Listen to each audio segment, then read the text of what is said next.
Hello and welcome to my YouTube channel. Please subscribe to support this work. The raw material. Introduction to Book 1. Don Elkins. This book is an exact transcript from tape recordings of 26 sessions of an experiment designed to communicate with an extraterrestrial being. We started the experiment in 1962 and refined the process for 19 years. In 1981 the experimental results of our efforts changed profoundly in quality and precision.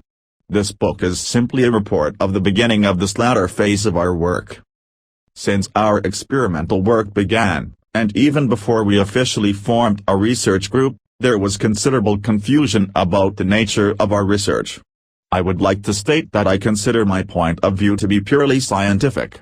Many readers of this material have used as a basis for its evaluation a previously assumed philosophical bias which has ranged from what I would call objectively scientific to subjectively theological. It is not the purpose of our research group to attempt to do anything other than make experimental data available. Each reader will undoubtedly reach his own unique conclusion about the meaning of this body of data. In recent years there has been much controversy about phenomena that were apparently incompatible with accepted methods of scientific research. This included such things as UFOs, mental metal bending, psychic surgery, and many other seemingly miraculous happenings. To prove or disprove any of these alleged phenomena is certainly not properly the task of the casual observer. However, most of the public opinion that has been generated with respect to these events seems to be the product of quick and superficial investigation. After almost 30 years of research and experimentation in the area of so-called paranormal phenomena, I must recommend extreme caution in reaching a conclusion. If it is possible to make money, gain notoriety, or have fun from perpetrating a hoax, then someone usually does it. Consequently, paranormal or psychic areas are prime targets for the trickster, and the careful researcher usually has to observe copious amounts of garbage data in order to find a possible embedded gem of truth. This is especially true of Philippine psychic surgery and the large area of spirit communication in general. It seems to me that the presently accepted scientific paradigm is less than adequate. It is my opinion that our present natural philosophy is a very special case of a much more general case yet to be unveiled. It is my hope that our research is in the direction of this discovery. After assimilating several million words of alleged extraterrestrial communication, it is also my opinion that this book and the subsequent volumes of the raw material contain the most useful information that I have discovered. As a result of all of this delving into the rather confusing subjects of ufology and parapsychology, I, of course, have formed my current opinion of how things really are. This opinion may change at any time as I become aware of future information. This book is not intended to be a treatise of my opinion, so I will not attempt to defend its validity. The following is the best guess I can make about what we think we are doing. Only time will tell as to the accuracy of this guess. Our research group uses what I prefer to call trance telepathy to communicate with an extraterrestrial race called Ra. We use the English language because it is known by Ra. In fact, Ra knows more of it than I do. Ra landed on Earth about 11,000 years ago as a sort of extraterrestrial missionary with the objective of helping Earthman with his mental evolution. Failing in this attempt, Ra retreated from the Earth's surface but continued to monitor activities closely on this planet. For this reason Ra is highly informed about our history, languages, etc. Probably the most difficult thing to understand about Ra is its nature. Ra is a 6-density social memory complex. Since Earth is near the end of the 3rd density cycle of evolution, this means that Ra is 3 evolutionary cycles ahead of us. In other words, Ra's present state of evolution is millions of years in advance of Earthman's. It is not surprising that Ra had difficulty communicating with Earthman 11,000 years ago. The same problem still exists in our present enlightened time. At this writing we have completed over 100 sessions of experimental communications with Ra. This approximate 300,000 words of information has suggested to me a possibly more adequate scientific paradigm. Only time and future will serve to validate and expand this paradigm.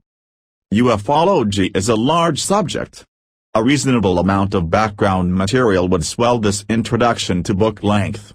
Therefore, the remainder of this introduction does not attempt to cover every portion of this diverse and growing field of study but is instead an accounting of some of the pertinent parts of our research from our beginnings to the present day and the raw contact. I've asked my longtime research associate, Carla L. Rueckert, to tell our story.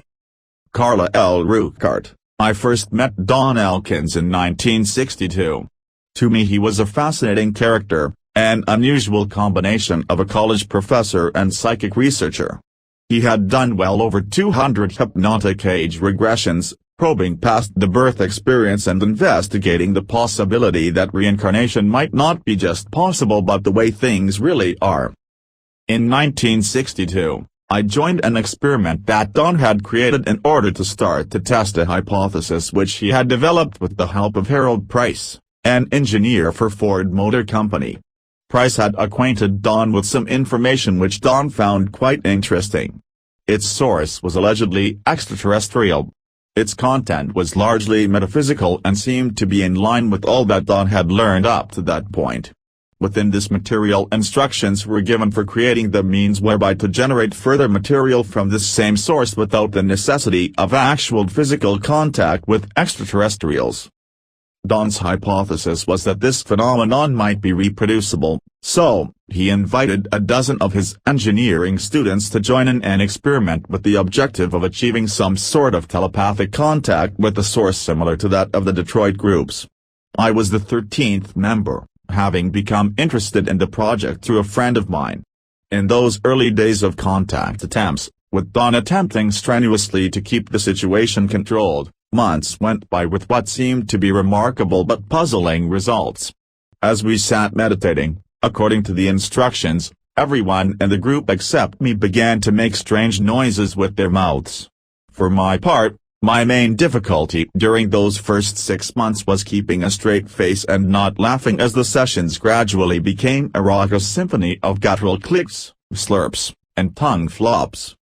The nature of the experiment changed drastically when the group was visited by a contactee from Detroit. The contactee sat down with the group and almost immediately was contacted apparently by telepathic impression saying, "Why don't you speak the thoughts that are on your minds? We are attempting to use you as instruments of communication, but you are all blocked through fear that you will not be speaking the proper words." Through this instrument, Walter Rogers of Detroit, Michigan, the group was instructed to refrain from analysis, to speak the thoughts and to analyze the communication only after it had been completed. After that night a month had not gone by before half the group had begun to produce information. By the time a year had passed, all in the group except me were able to receive transmissions. The speech was slow and difficult at first because each individual wanted a precise impression of each and every word, and, in many cases, wanted to be completely controlled for fear of making an error in transmission. Nevertheless, this was an exciting time for the original group of students who began this strange experiment. In January of 1970 I left my position as school librarian of a 13th-grade private school here in Louisville and went to work for Don full-time. By this time he was convinced that the great mystery of being could best be investigated by research into the techniques for contacting extraterrestrial intelligences and was determined to intensify his efforts in this area. During this period, Don worked on many peripheral areas of UFO research, always trying to put the puzzle pieces together. One of the great puzzle pieces for us was the question of how UFOs could materialize and dematerialize. The phenomenon seemed to posit a physics which we had not yet grasped and a being capable of using this physics. Don had gone to many seances by himself before I joined him in his research and had very systematically crossed each name off his list. He was looking for a materialization manifestation, not one he could prove to anyone else, but one which he, himself, could believe. It was his feeling that the materializations which seances manifest were perhaps of the same or similar nature as the materializations of UFOs. Therefore, his reasoning went, Viewing personally the mechanism of a materialization and a dematerialization in a seance would enable him to hypothesize more accurately concerning UFOs.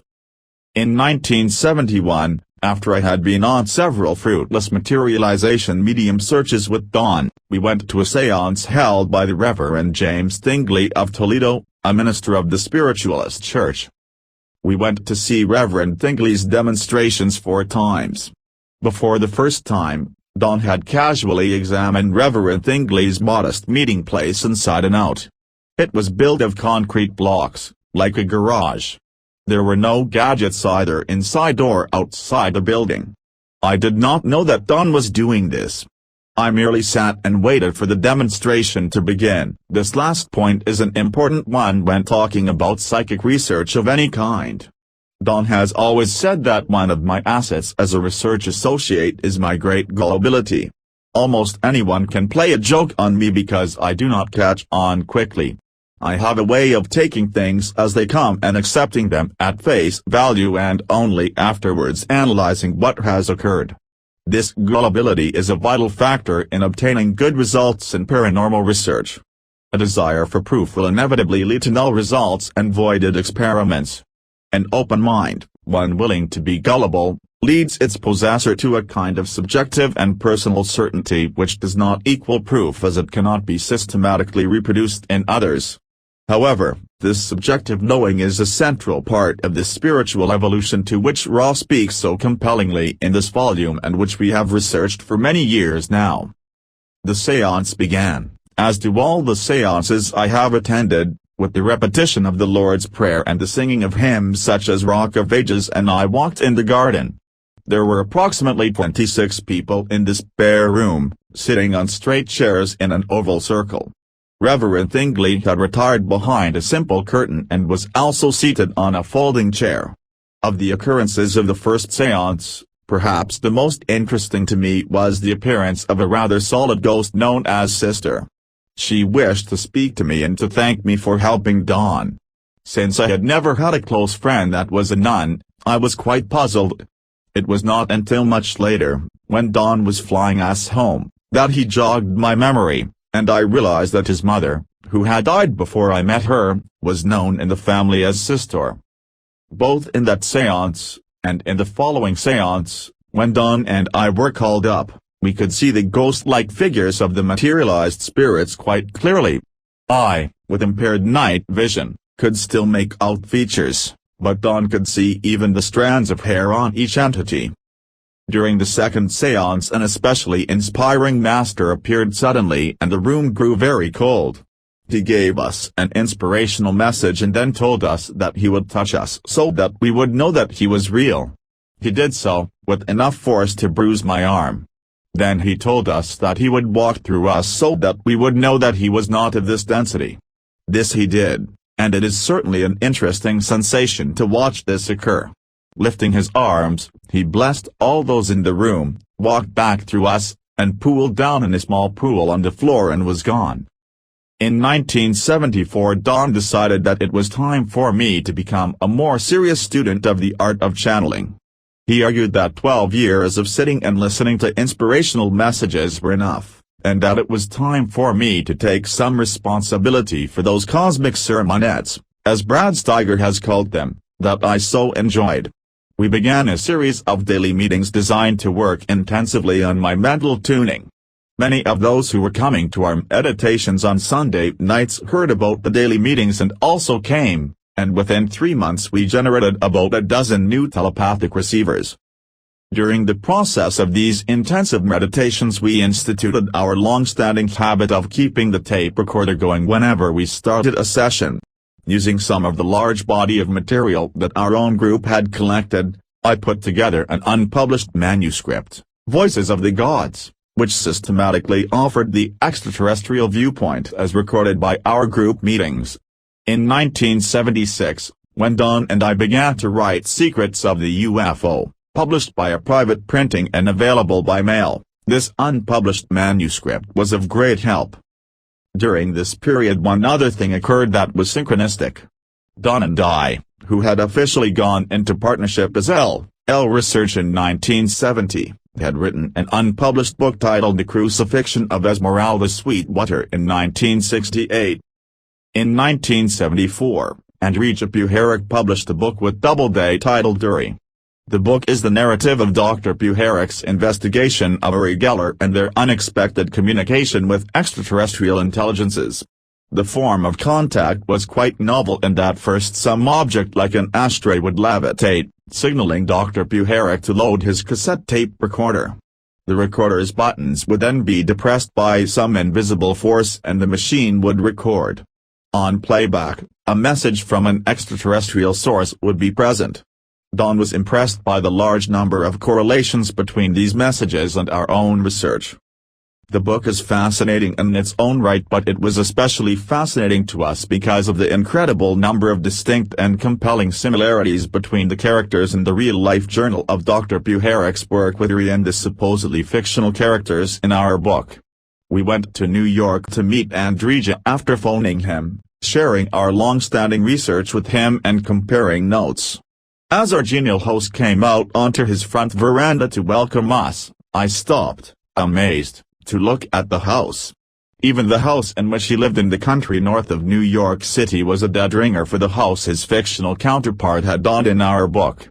The identity was so close that I could not help but ask, Andrija, what happened to your peonies? When I wrote about your house I saw your driveway circled with peony bushes. Puharich laughed. Oh, those. I had those cut down 3 years ago. In 1976 we determined to attempt an introduction to the whole spectrum of paranormal phenomena which are involved in the so-called UFO contactee phenomenon. This phenomenon is not a simple one. Rather, it demands a fairly comprehensive understanding and awareness of several different fields of inquiry.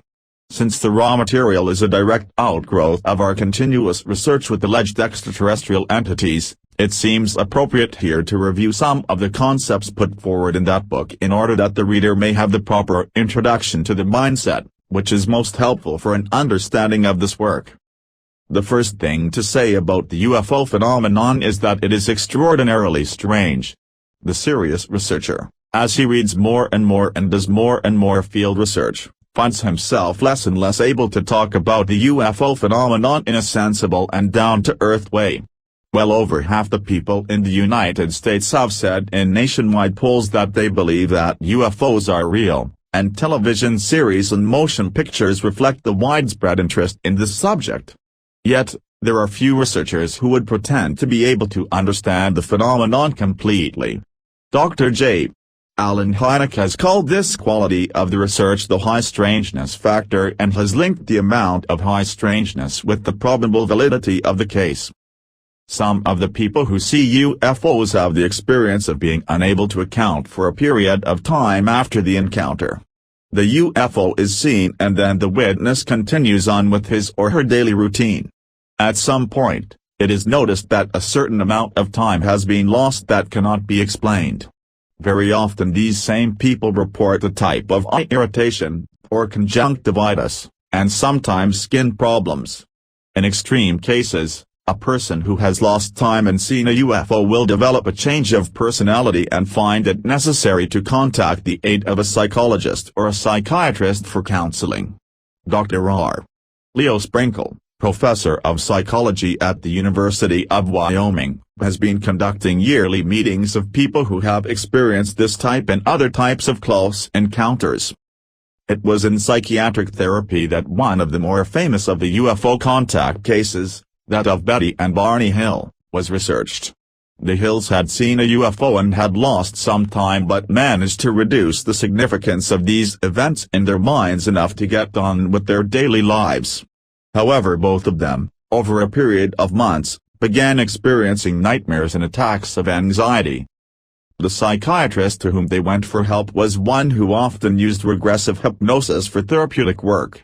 He worked with each of the couple separately and found, to his amazement, that, when asked to go back to the source of their distress, both Mr. and Mrs. Hill related the story of being taken on board a UFO while on a drive, medically examined, and returned to their car. Don and I have, through the years, investigated quite a few interesting cases, but, Perhaps a description of one will suffice to show some of the more outstanding strangenesses which are quite commonly associated with what Dr. Hynek calls close encounters of the third kind.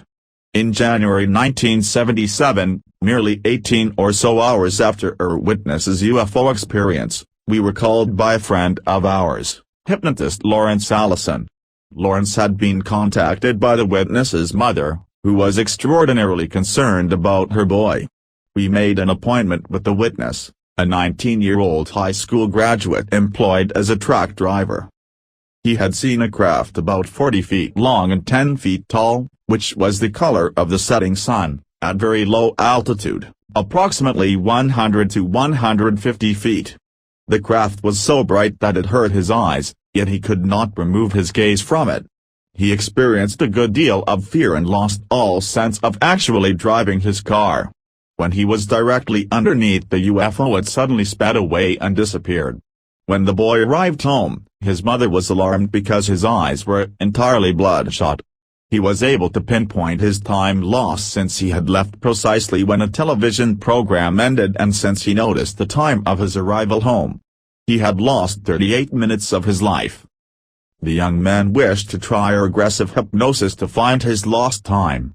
We agreed, and, after a fairly lengthy hypnotic induction, the proper state of concentration was achieved and the witness was moved back to the point at which he was directly underneath the UFO. Suddenly he was inside the ship in a circular room which seemed at least twice as high as the entire ship had seemed from the outside. He saw 3 objects, none of which looked human. One was black, one was red, and one was white. All looked like some sort of machine. Each entity seemed to have a personality, although none spoke to the boy, and he endured a kind of physical examination. After the examination was finished, the machines merged into one and then disappeared. The ship bounced and rocked briefly, and then the witness was back in his car.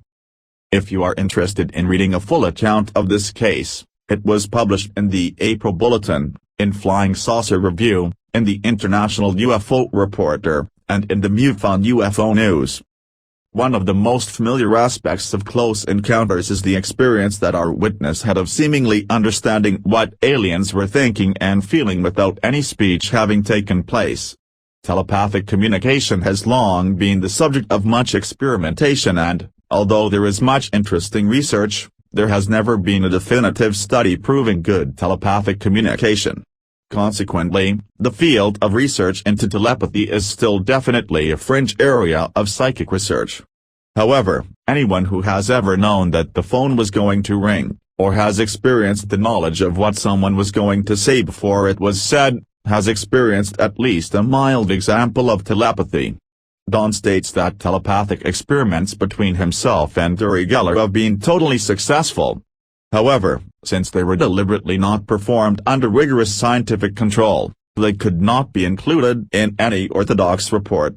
It is, in fact, our opinion that the rigorous controls have a dampening effect on the outcome of any experiment of this type. L Research, which, since 1980, has been a subsidiary of the Rock Creek Research and Development Labs, to this day holds weekly meetings open to anyone who has read our books. We still tend to insert the word alleged before the words telepathic communications from extraterrestrials because we know full well that there is no way of proving this basic concept. However, the phenomenon certainly exists. Millions of words in our own files and many millions of words in other groups' files attest to this fact. Regardless of the more than occasional frustrations involved in paranormal research, the serious researcher of the UFO phenomenon needs to be persistent in his investigation of related phenomena, such as mental metal bending.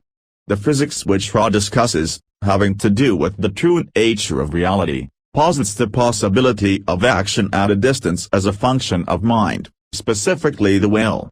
Uri Geller has been tested in several places around the world, including the Stanford Research Laboratories, and an impressive list of publications concerning the results of those tests exists, most notably the Geller Papers and, as an offshoot of this metal bending phenomenon, the Iceland Papers. One example which shows the close connection between UFOs and mental metal bending happened to us in July of 1977, after our book, Secrets of the UFO, was published. We had been interviewed on a local program, and a woman in a nearby town had heard the broadcast and was very interested in what we had to say, since her son, a normal 14-year-old boy, had had a UFO encounter.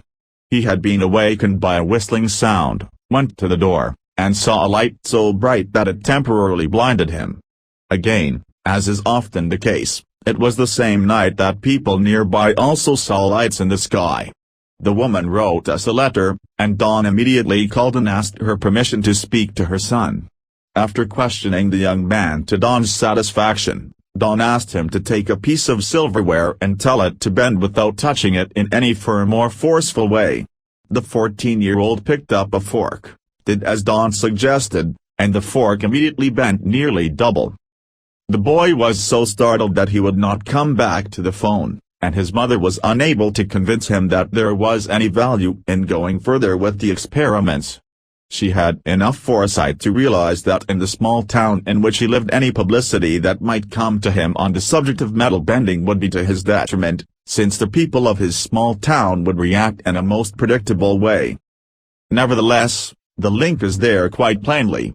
John Taylor, professor of mathematics at King's College, London, offered his book, Superminds, to make his careful experimentations on metal bending available to the world. Taylor used only children, about 50 of them, and for a great portion of his experiment he used metal and plastic objects sealed in glass cylinders which had been closed by a glass blower, so that the children could not actually touch the objects without breaking the glass. Under this controlled circumstance the children were still able to bend and break multitudinous objects. As you read the raw material you will begin to discover why it is mostly children that are able to do these things, and what the ability to do this has to do with the rest of the UFO message. Since I am not a scientist, at this point I will turn the narrative back to Dawn, whose background is more suited to this discussion. Dawn, a persistent question when considering psychic demonstrations is, how does the paranormal event happen? The answer may well lie in the area of occult theory, which is concerned with the existence of the various planes. After death an individual finds himself at one of these levels of existence spoken of in connection with occult philosophy, the level of being dependent on the spiritual nature or development of the person at the time of his death. The cliché that covers this theory is the heavenly birds of a feather flock together. When a ghost materializes into our reality, it is from one of these levels that he usually comes for his earthly visit. In general, it is theorized that a planet is a sort of spiritual distillery, with reincarnation taking place into the physical world until the individual is sufficiently developed in the spiritual sense that he can reach the higher planes of existence, and is no longer in need of this planet's developmental lessons. Most of this theory was developed as a result of reported contact and communication with the inhabitants of these supposedly separate realities. I have come to believe that these levels interpenetrate with our physical space and mutually coexist, though with very little awareness of each other. A simple analogy, to which I've referred before, is to consider the actors in two different TV shows, both receivable on the same set, but each show being exclusive of the other. This seems to be what we experience in our daily lives, one channel or density of existence, being totally unaware of the myriad entities occupying other frequencies of our physical space. The point of all this is that our reality is not ultimate or singular, it is, in fact, our reality only at the present.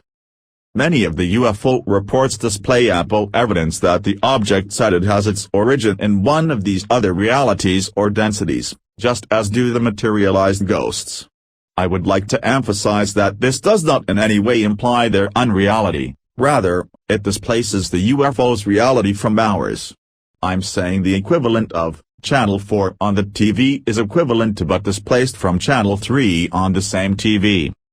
If you were told to build a scale model of any atom using something the size of a pea for the nucleus, it would be necessary to have an area the size of a football stadium to contain even the innermost orbital electrons. If the pea were placed at the center of the 50-yard line, a small cotton ball on the uppermost seat in the stands could represent an electron of the atom. There is very little actual matter in physical matter. When you look at the stars in the night sky, you would probably see something quite similar to what you would see if you could stand on the nucleus of any atom of solid material and look outward toward our environment. To demonstrate an electron to you, a physicist will probably show you a curved trace of one on a photographic plate. What he probably does not tell you is that this is second-hand evidence. The electron itself has never been seen, only its effect on a dense medium can be recorded. It is possible, of course, to make accurate mathematical calculations about what we call an electron. For such work we must know some data on magnetic field strength, electron charge, and velocity. But since a magnetic field is caused by moving charges, which in turn are empirically observed phenomena, we find that the entire mathematical camouflage obscures the fact that all we really know is that charged particles have effects on each other. We still don't know what charged particles are, or why they create an action at a distance effect. Senior scientists would be the first to agree that there is no such thing as an absolute scientific explanation of anything. Science is, rather, a method or tool of prediction, relating one or more observations to each other. In physics, this is usually done through the language of mathematics. Our scientific learning is a learning by observation and analysis of this observation. In the sense of penetrating the fundamental essences of things, we really do not understand anything at all. A magnetic field is nothing but a mathematical method of expressing the relative motion between electrical fields. Electrical fields are complex mathematical interpretations of a totally empirical observation stated as Coulomb's law. In other words, our forest of scientific knowledge and explanations is made up of trees about which we understand nothing except their effect, their existence. To a person unfamiliar with the inner workings of modern science, it may seem that modern man has his environment nicely under control and totally figured out. Nothing could be further from the truth. The leaders of science who are researching the frontiers of modern theory argue among themselves continually. As soon as a theory begins to receive wide acceptance as being a valid representation of physical laws, someone finds a discrepancy, and the theory has to be either modified or abandoned entirely. Perhaps the most well-known example of this is Newton's F equals ma. This attained the status of a physical law before being found to be an error. It is not that this equation has not proven extremely useful. We have used it to design everything from a moon rocket to the television picture tube, but its accuracy fails when applied to atomic particle accelerators like the cyclotron. To make accurate predictions of particle trajectories, it is necessary to make the relativistic correction formulated by Einstein. It is interesting to note that this correction is based on the fact that the speed of light is totally independent of the speed of its source. If Newton had penetrated more deeply into the laws of motion, he might have made this relativistic correction himself, and then stated that the velocity correction would always be of no consequence, since the velocity of light was so much greater than any speed attainable by man. This was very true in Newton's day, but is definitely not the case now. We still tend to think of the velocity of light as a fantastic and unattainable speed, but with the advent of space flight, a new order of velocities has arrived. We have to change our thinking from our normal terrestrial concepts of velocities. Instead of thinking of the speed of light in terms of miles per second, think of it in terms of Earth diameters per second. The almost unimaginable 186,000 miles per second becomes an entirely thinkable 23 Earth diameters per second, or, we could think of the speed of light in terms of our solar system's diameter and say that light would speed at about 2 diameters per day. Einstein's assertion that everything is relative is so apt that it has become a cliché of our culture. Let us continue being relativistic in considering the size of natural phenomena by considering the size of our galaxy. If you look up at the sky on a clear night, nearly all of the visible stars are in our own galaxy. Each of these stars is a sun like our own. A calculation of the ratio of the number of suns in our galaxy to the number of people on planet Earth discovers that there are 60 suns for each living person on Earth today. It takes light over 4 years to get from Earth to even the nearest of these stars. To reach the most distant star in our own galaxy would take 100,000 light-years. These calculations are made using the assumption that light has a speed. This may be an erroneous assumption in the face of new theory, but its apparent speed is a useful measuring tool, so we use it anyway. So we have a creation in which we find ourselves which is so big that at a speed of 23 Earth diameters a second we must travel 100,000 years to cross our immediate backyard. That is a big backyard, and it would seem ample for even the most ambitious of celestial architects, but in truth this entire galaxy of over 200 billion stars is just one grain of sand on a very big beach. There are uncounted trillions of galaxies like ours, each with its own billions of stars, spread throughout what seems to be infinite space. When you think of the mind-boggling expanse of our creation and the infantile state of our knowledge in relation to it, you begin to see the necessity for considering the strong probability that our present scientific approach to investigating these expanses is as primitive as the dugout canoe. The most perplexing problem of science has always been finding a satisfactory explanation of what is called action at a distance. In other words, everyone knows that if you drop something it will fall, but no one knows precisely why. Many people know that electric charges push or pull on each other even if separated in a vacuum, but again no one knows why. Although the phenomena are quite different, the equations which describe the force of interaction are quite similar. For gravitation, F equals gmmr2. For electrostatic interaction, F equals kqqr2. The attractive force between our planet and our Sun is described by the gravitational equation. The attractive force between orbiting electrons and the atomic nucleus is described by the electrostatic interaction equation. Now each of these equations was determined experimentally. They are not apparently related in any way, and yet they both describe a situation in which attractive force falls off with the square of the distance of separation. A mathematical representation of an action at a distance effect is called a field, such as a gravitational or electric field. It was Albert Einstein's foremost hope to find a single relation which would express the effect of both electric and gravitational phenomena, in fact, a theory which would unify the whole of physics, a unified field theory. Einstein believed that this was a creation of total order and that all physical phenomena were evolved from a single source. This unified field theory, describing matter as pure field, has been accomplished now. It seems that the entire situation was analogous to the solution of a ponderously complex Chinese puzzle. If you can find that the right key turns among so many wrong ones, the puzzle easily falls apart.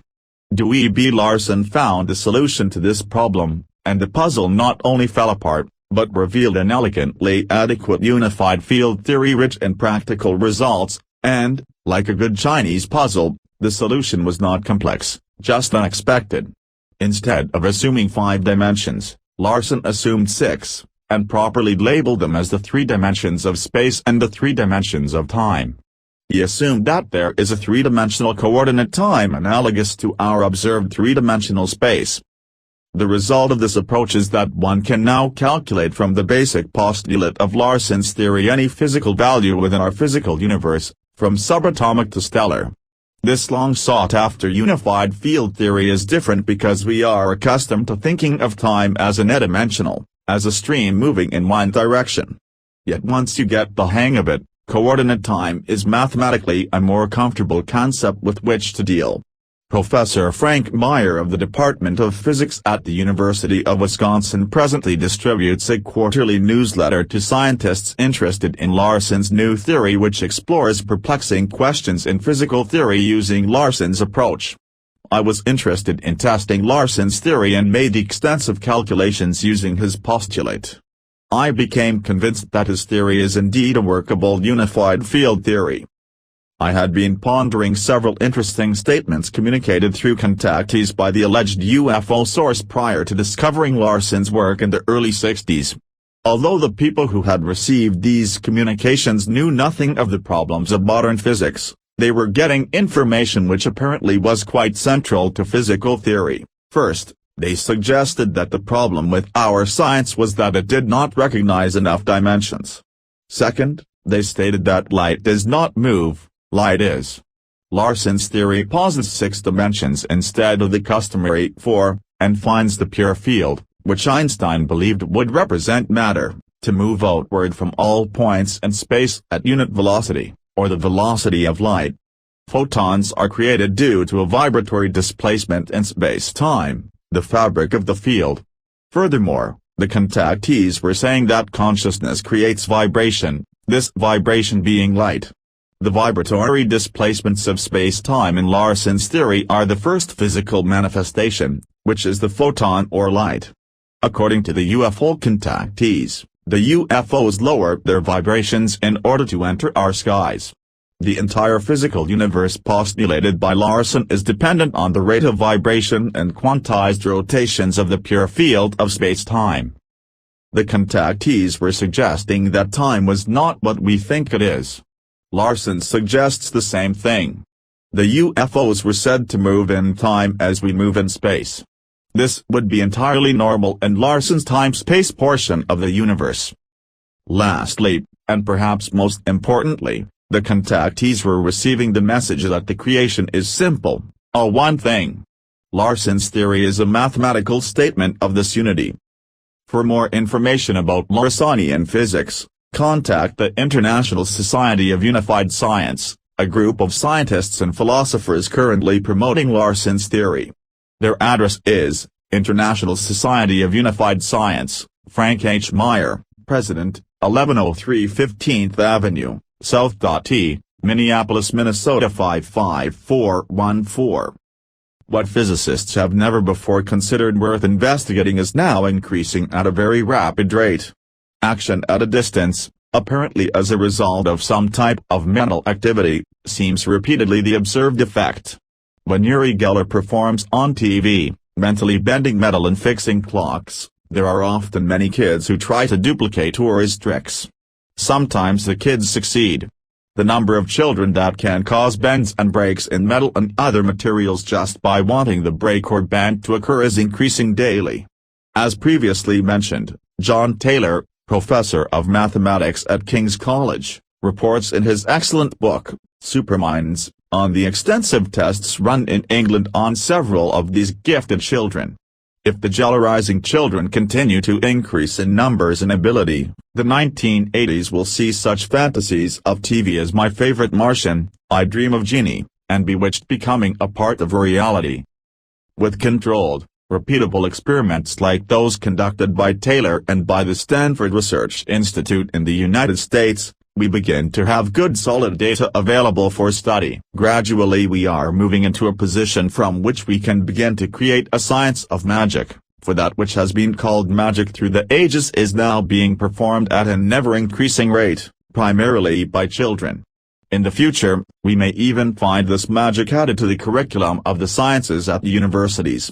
In point of fact, the present disciplines of chemistry, physics, etc., are still basically magic to us, since we are still in the position of having no ultimate explanation of causality.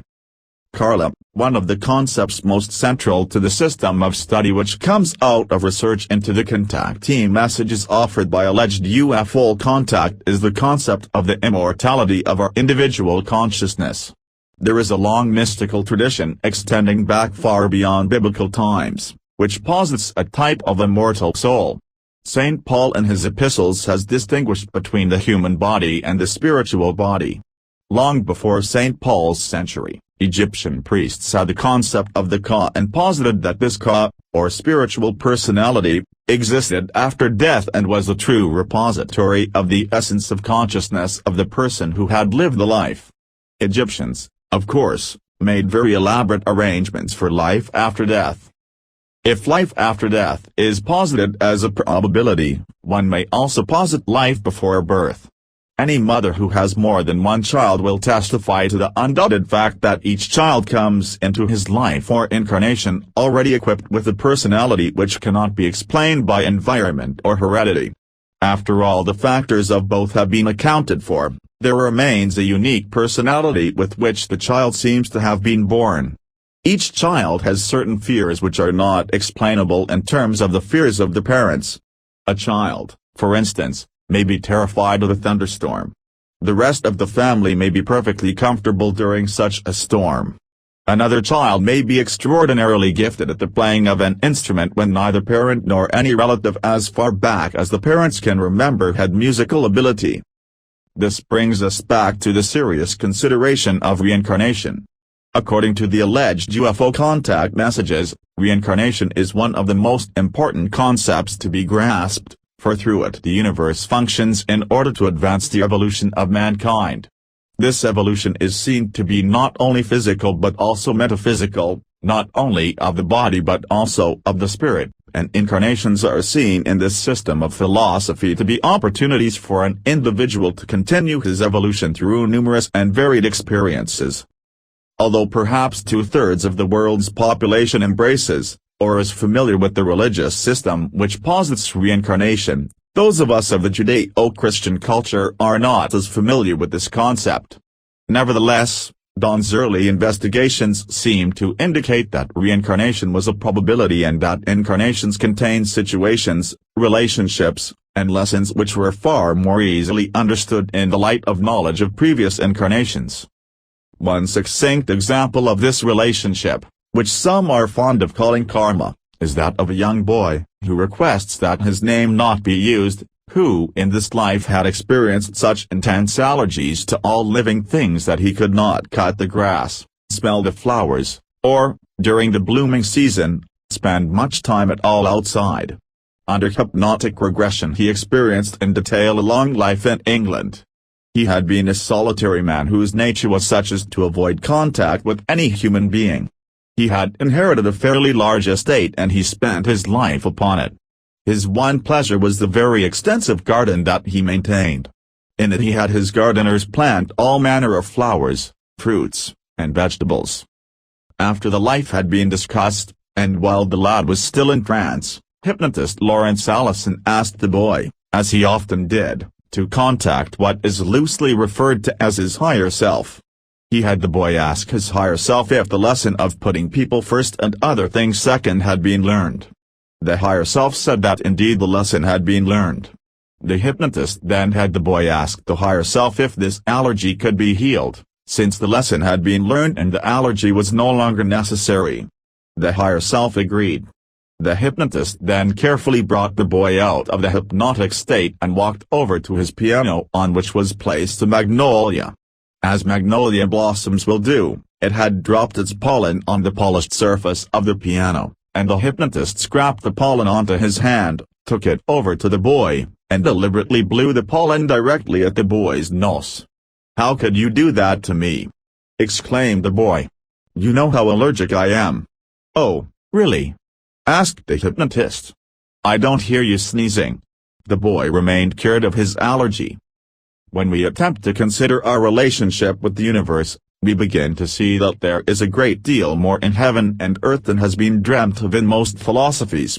It is an unbelievably gigantic universe, and if we have a true relationship to it we must, ourselves, be more than, or other than, our daily lives seem to encompass.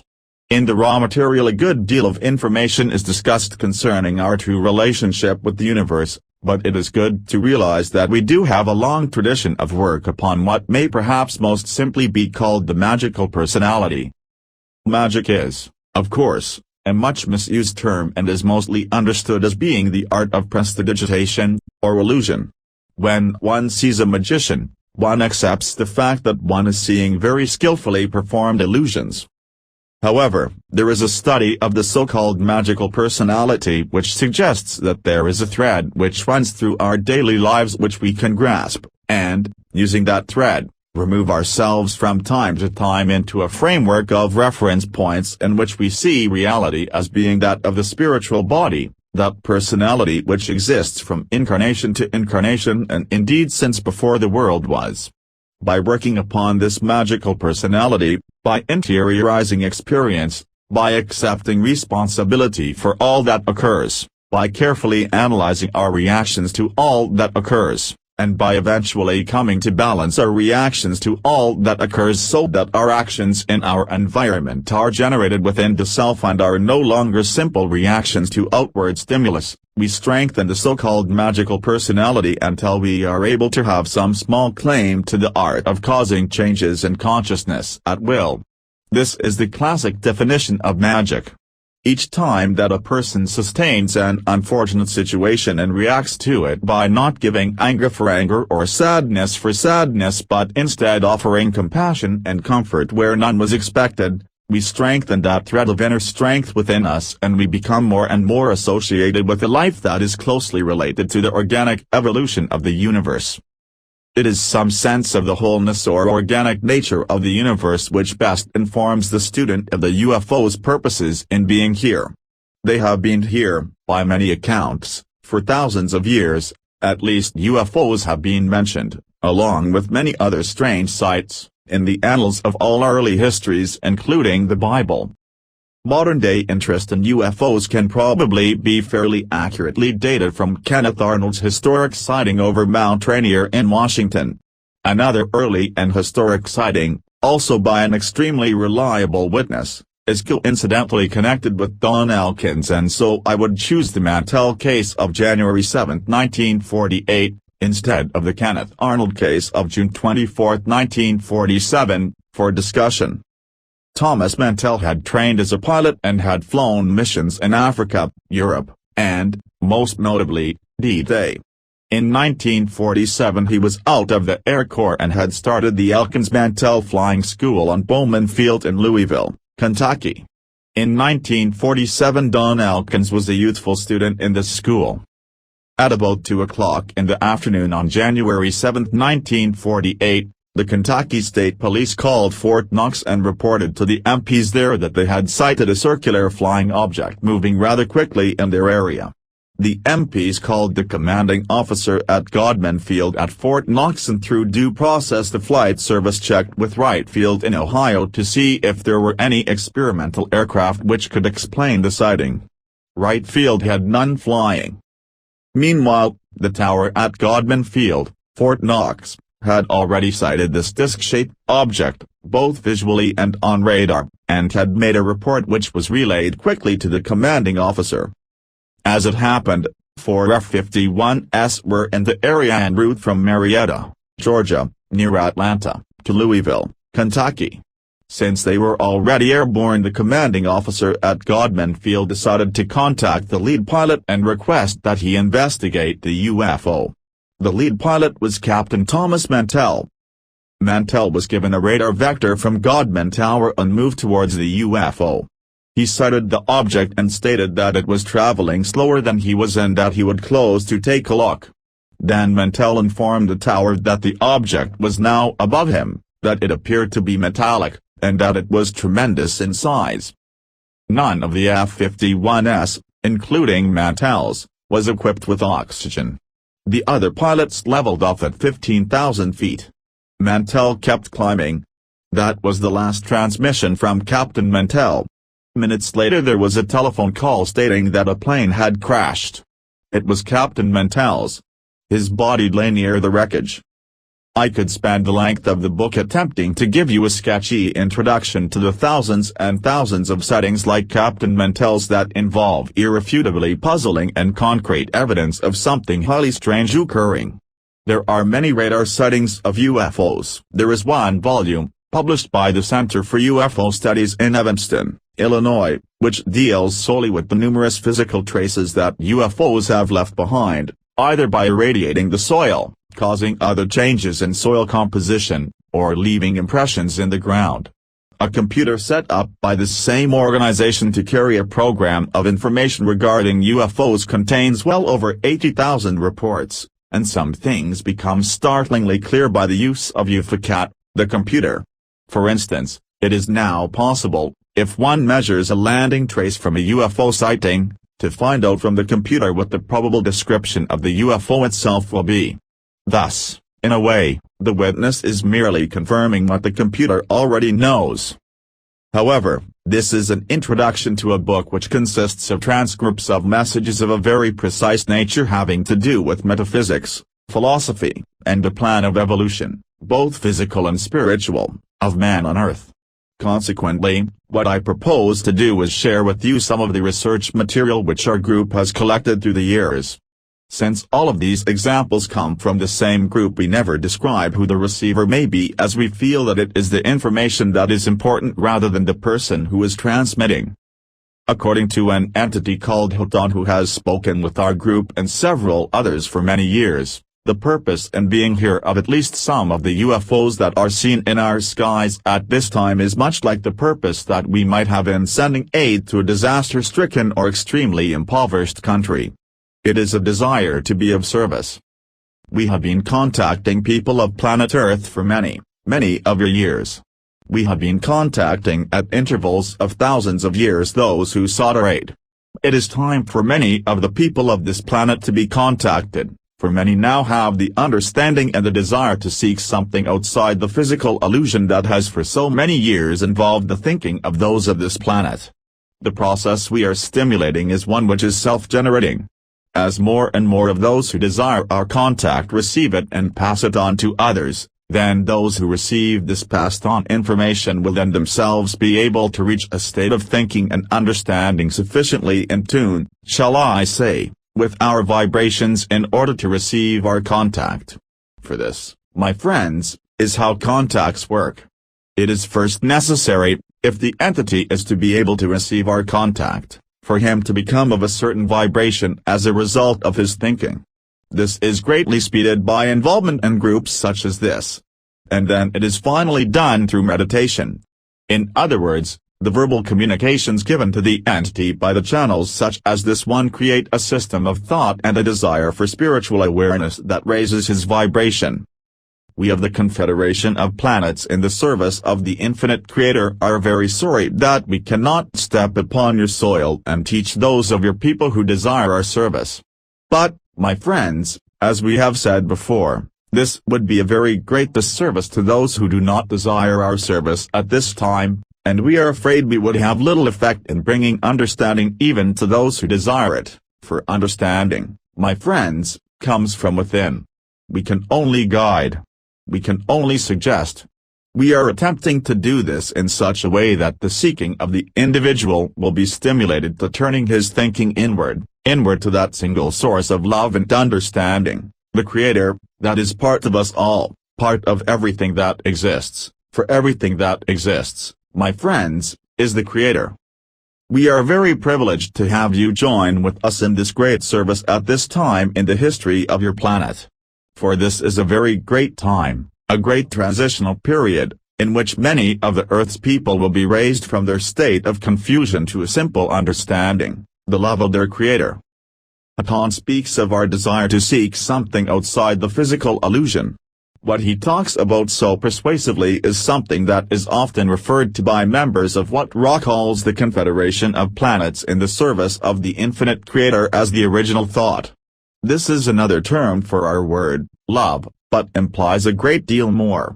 It implies a unity that is so great that we do not see each other simply as close friends, or brothers and sisters, but, ideally, as the Creator, and, as we see each other and ourselves as the Creator, we see one being. This concept is at the very heart of telepathy, and Hoton talks about this concept and the original thought in general. At this time I am in a craft far above your place of dwelling. I am at this time able to monitor your thoughts. This, my friends, might seem to some of your peoples to be an infringement, but I can assure you that it is not. Our capabilities of knowing the thinking of the peoples of this planet Earth are not designed in any way to infringe upon either their thinking or their activities. We do not consider the knowledge of the thoughts of others to be an infringement, for we see these thoughts as our own.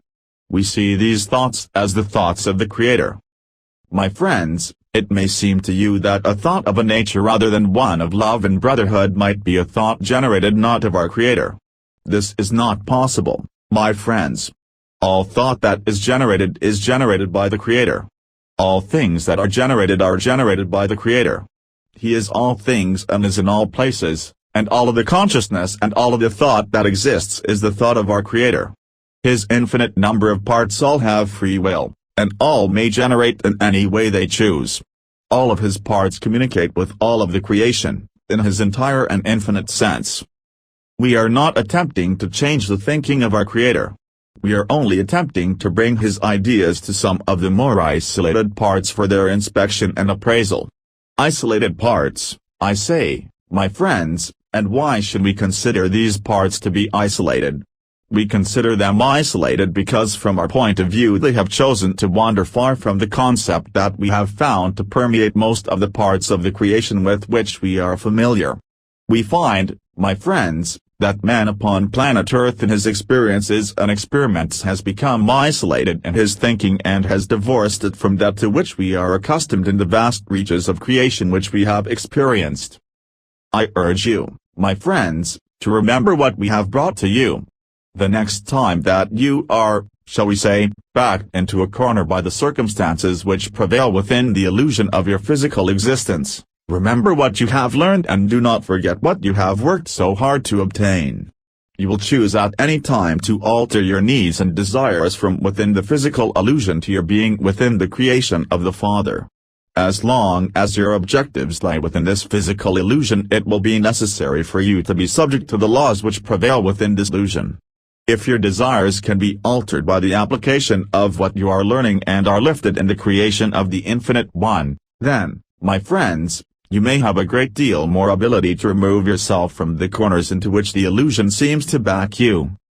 To some who may read these words, the concepts may seem to be a less than practical and certainly overly idealistic method of discussing what many have called the New Age or the Age of Aquarius. It certainly seems unlikely that an entire planet could go so wrong philosophically and that beings supposedly more advanced than we would care enough about us to attempt to help us. However, as we look for the heart of the cosmic system of philosophy, we find much that is clear and simple without being simplistic in the least, much that is ethical without being dogmatic, in short, much that is informative. Here Houghton speaks of the nature of reality, which, in the main, seems to have escaped the notice of Earth-man. My friends, man on Earth has become very short-sighted in appreciation of the creation. He does not understand the true meaning of the simple and beautiful life that surrounds him. He does not appreciate its generation and regeneration. He learns that the very atmosphere that he breathes is cycled through the plant life to be regenerated to support him and his fellow beings and creatures. And yet this seems to the vast majority of those who dwell upon this planet to be an exercise in technology rather than one in theology. There is no awareness of the Creator's plan to provide for his children, to provide for their every desire and to provide a state of perfection. Man on Earth has lost the awareness that is rightfully his. And why, my friends, has he lost this awareness? He has lost this because he has focused his attention upon devices and inventions of his own. He has become hypnotized by his playthings and his ideas. He is but a child in his mind. All of this may be very simply remedied, and man can once more return to an appreciation of reality rather than an appreciation of the illusion created by his mind.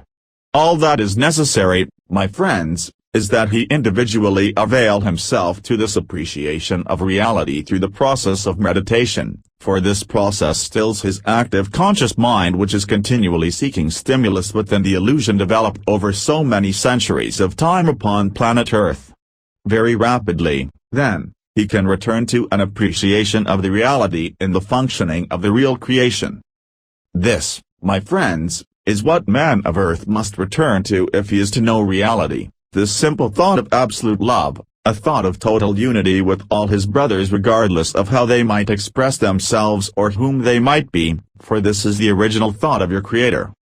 The creation of the Father, then, as Houghton calls it, has a very simple nature, a nature in which love is the essence of all things and of all their functions. Yet this real creation obviously is not uppermost in most of our minds because we live in a day atmosphere to which the Confederation has referred quite often as an illusion.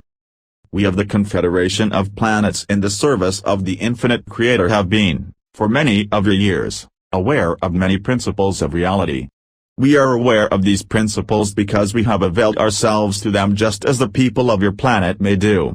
It is possible through meditation to totally reduce the illusion that you now experience that creates the separation, an illusory separation, to what it actually is, a total illusion. We have been continuing to speak to you about meditation. We have spoken to you many times about reality and about love and about understanding, and yet you do not seem to be able to overcome the illusion. The reason for the illusion, my friends, is one that man on earth has generated. He has generated it out of desire. This illusion is useful. It is very useful for those who would wish to evolve at a very rapid rate by experiencing it and by using it while within it. Many of us who are now circling your planet with desire to have the opportunity that you have, the opportunity to be within the illusion and then, through the generation of understanding, use the potentials of the illusion. This is a way of gaining progress spiritually and has been sought out by many of our brothers. I cannot overemphasize the necessity of becoming able to understand the nature of the potentials within your illusion and then, by self-analysis and meditation, reacting to that in a way that will express the thought that generated us, the thought of our Creator. This was done by the teacher whom you know as Jesus. This man recognized his position. He recognized the illusion. He understood the reason for the potentials within the illusion, and his reaction to these potentials and the activities within the illusion was a reaction which was expressing the thought of the Creator, a thought of love. Keep uppermost in your mind that the illusion that you experience is an illusion, that it is surrounding you for the purpose of teaching you. It can only teach you if you become aware of its teachings. It is said that he worked his wonders in mysterious ways. This way may seem mysterious. However, it is the way of spiritual evolvement. There are many souls experiencing the illusion in which you find yourself, however, there are few using this illusion to grow. They are not doing this other than at a subliminal level because they have not availed themselves through their seeking to a knowledge of the possibility of doing this. Once an individual has become aware of the possibility of using the illusion in which he finds himself in your physical world for the progression of spiritual growth, it is necessary that he take the next step and use his knowledge to express, regardless of the potentials which affect him, the love and understanding of his Creator. As you have by now become aware, meditation is always suggested as the best means of attaining understanding, of progressing spiritually, and of understanding the nature of the illusion and the purpose for which you are experiencing it. Each person is involved in an illusion or game in which we may, if we wish, use our consciousness in meditation in such a way as to create more rapid growth in personal evolution. But how do we bring ourselves to the point at which this process, which often seems very difficult, is grasped and begun? Desire, my friends, is the key to what you receive. If you desire it, you shall receive it. This was the Creator's plan, a plan in which all of his parts would receive exactly what they desire. My friends, often in the illusion which you now experience it seems that you do not acquire what you desire. In fact, the opposite seems to be the case in many, many instances. It is a paradox, it seems, that such a statement should be made and that such apparent results of desire are manifested, and yet we state, without exception, that man receives exactly what he desires. Perhaps, my friends, you do not understand desire. Perhaps this understanding is not within the intellectual mind. Perhaps it will be necessary to spend time in meditation to become aware of your real desire. For, my friends, there is much, much more of you and of the creation than you presently appreciate with your intellectual abilities in your present illusion. It is very difficult for the peoples of this planet to give up their illusion, to give up the preconceived knowledge of what they believe to be cause and effect. However, this is not reality. This is illusion, born of illusion. It is a simple product of the complexity that man upon this planet has generated. Join with us in divorcing your thinking from such complexities and become aware of what has created you, everything that you experience, and everything that is thought. Become aware of your Creator. Become aware of His desire, and when you know this desire you will know your own, for you and your Creator are one, and you are one with all of His parts and, therefore, all of your fellow beings throughout all of the creation. When you know His desire you will feel it. There will be no more confusion. There will be no more questions. You will have found what you have sought. You will have found love, for this is the desire of your Creator, that all of His parts express and experience the love that created you. This may be found simply, in meditation. No amount of seeking within the intellectual concepts of your people, no amount of careful planning or careful interpretation of the written or spoken word will lead you to the simple truth.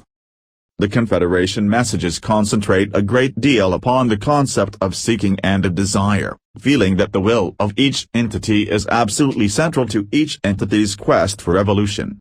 In fact, they say, free will is at the foundation of the universe. Each entity is conceived not only as being part of one unity but also as being a totally unique part of that unity. Each person's free will is quite paramount, and the Confederation's concern is always to avoid infringement upon the free will of any person. Their method of contacting man on Earth takes its form from a deep concern for this free will. We do not wish to impose our understanding of truth upon your peoples, and this would be something that we would do if we contacted them directly. We could not help it, for our very utterance of truth would be accepted by many of your peoples as being valid. We do not wish to be thought of as the ultimate representatives of the Creator's truth. We wish to give this to your peoples in such a way so that they may accept or reject this at their own will.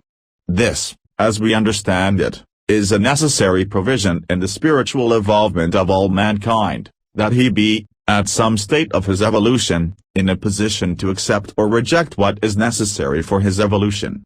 In this way, and only in this way, can he know the truth of the Creator, that single truth that is the creation, the truth of the love of the creation.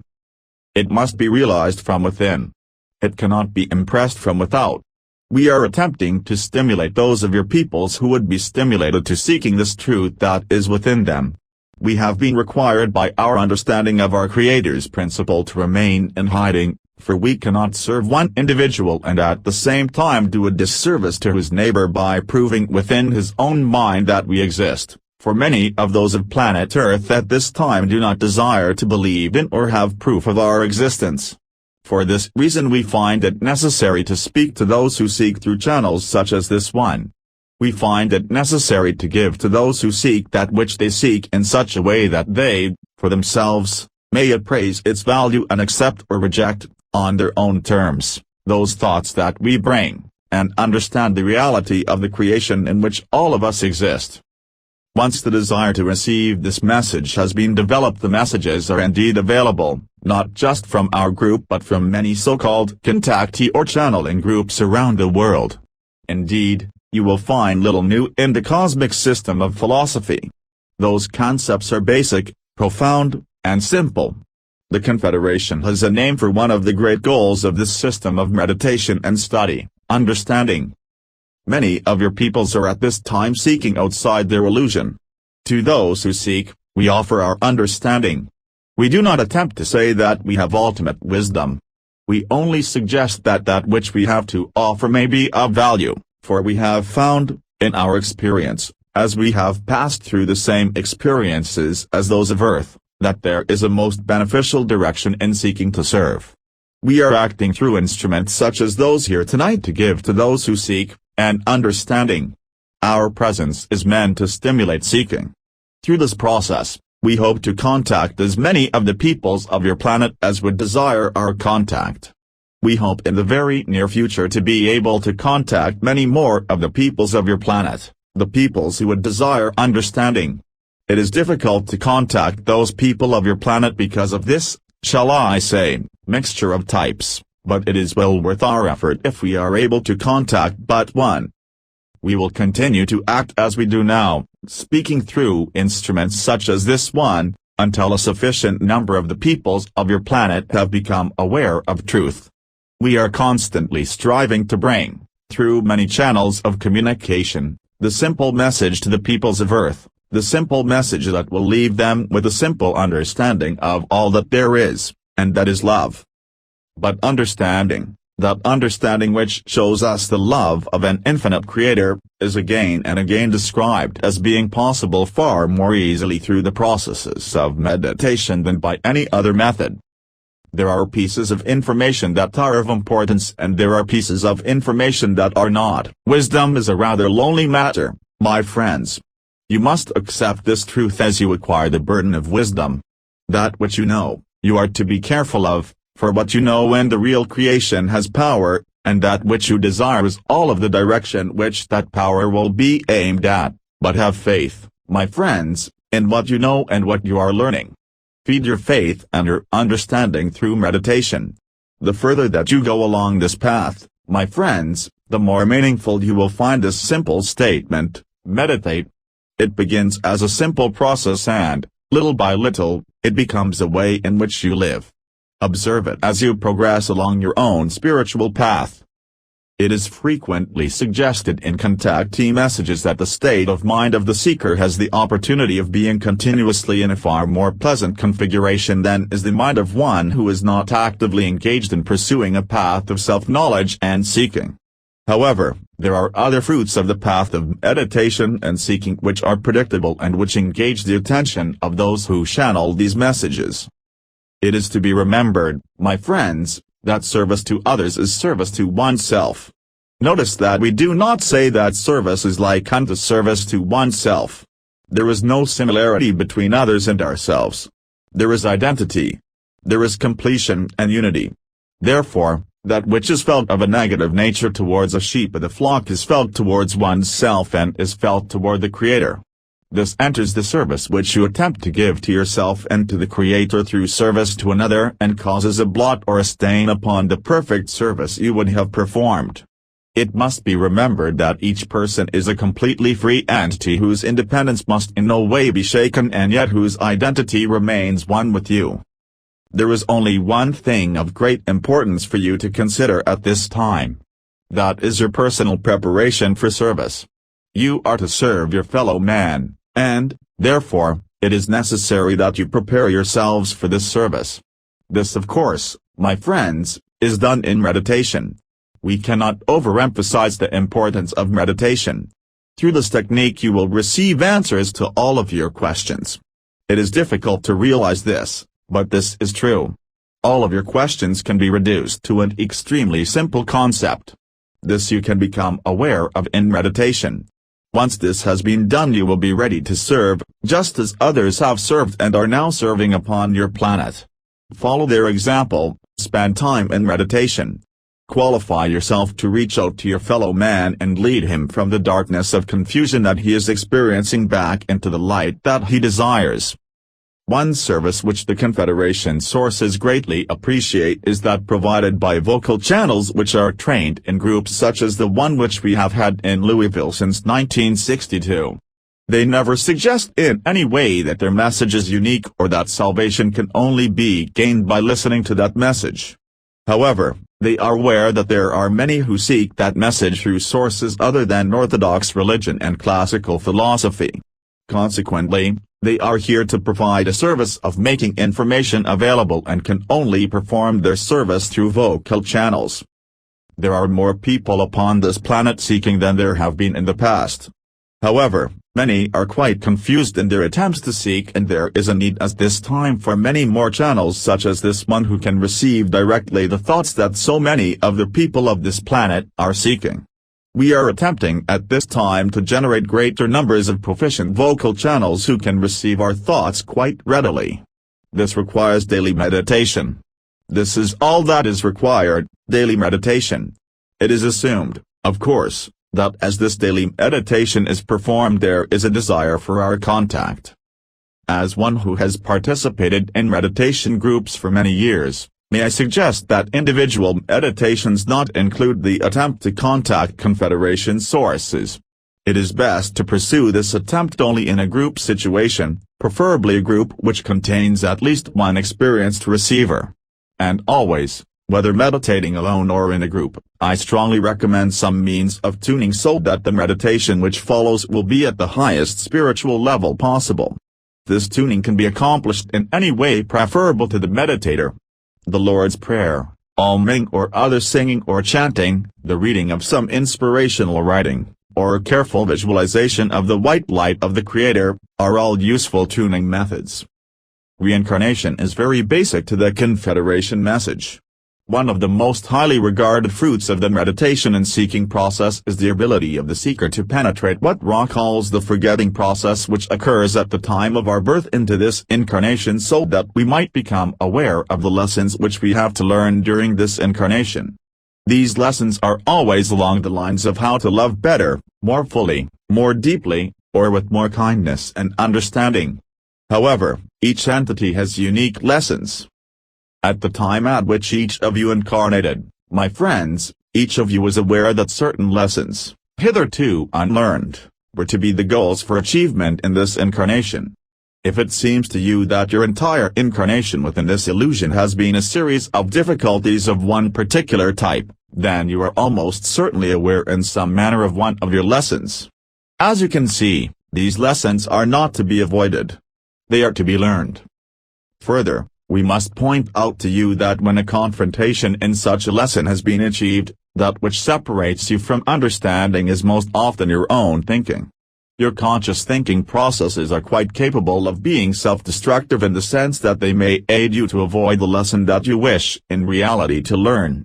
Therefore, as you approach a lesson, we suggest that if it is possible to achieve a temporary abeyance of the conscious, analytical processes, then you may return to the problem with a much clearer mentality, ready to learn what you came to this experience to learn, rather than only to avoid what you came to learn. We know how difficult it is to achieve the meditative state at all times, for we have been where you are and we are aware of that particular type of illusion that you call physical. We urge you, therefore, to depend on meditation of a formal kind, then to attempt the semi-meditative state at all times, and, by this, we mean simply to achieve a state of attention so that your destructive impulses are not free to clog your mind completely and keep you from learning the lessons you came to learn. Undergirding all of the lessons that we have to learn about love is the basic concept that all things are one. Meditate upon the complete unity of yourself and all that you see. Do this not once, and not simply in present circumstances, but at all times, and especially in difficult circumstances. For insofar as you love and feel at one with those things which are difficult for you, to that extent will those circumstances be alleviated. This is not due to any laws within our physical illusion, but is due to the law of love, for that body which is of spirit, which is interpenetrated with the physical body, is higher than your physical body, and those changes which you make by love upon your spiritual body will, of necessity, reflect themselves within the physical illusion.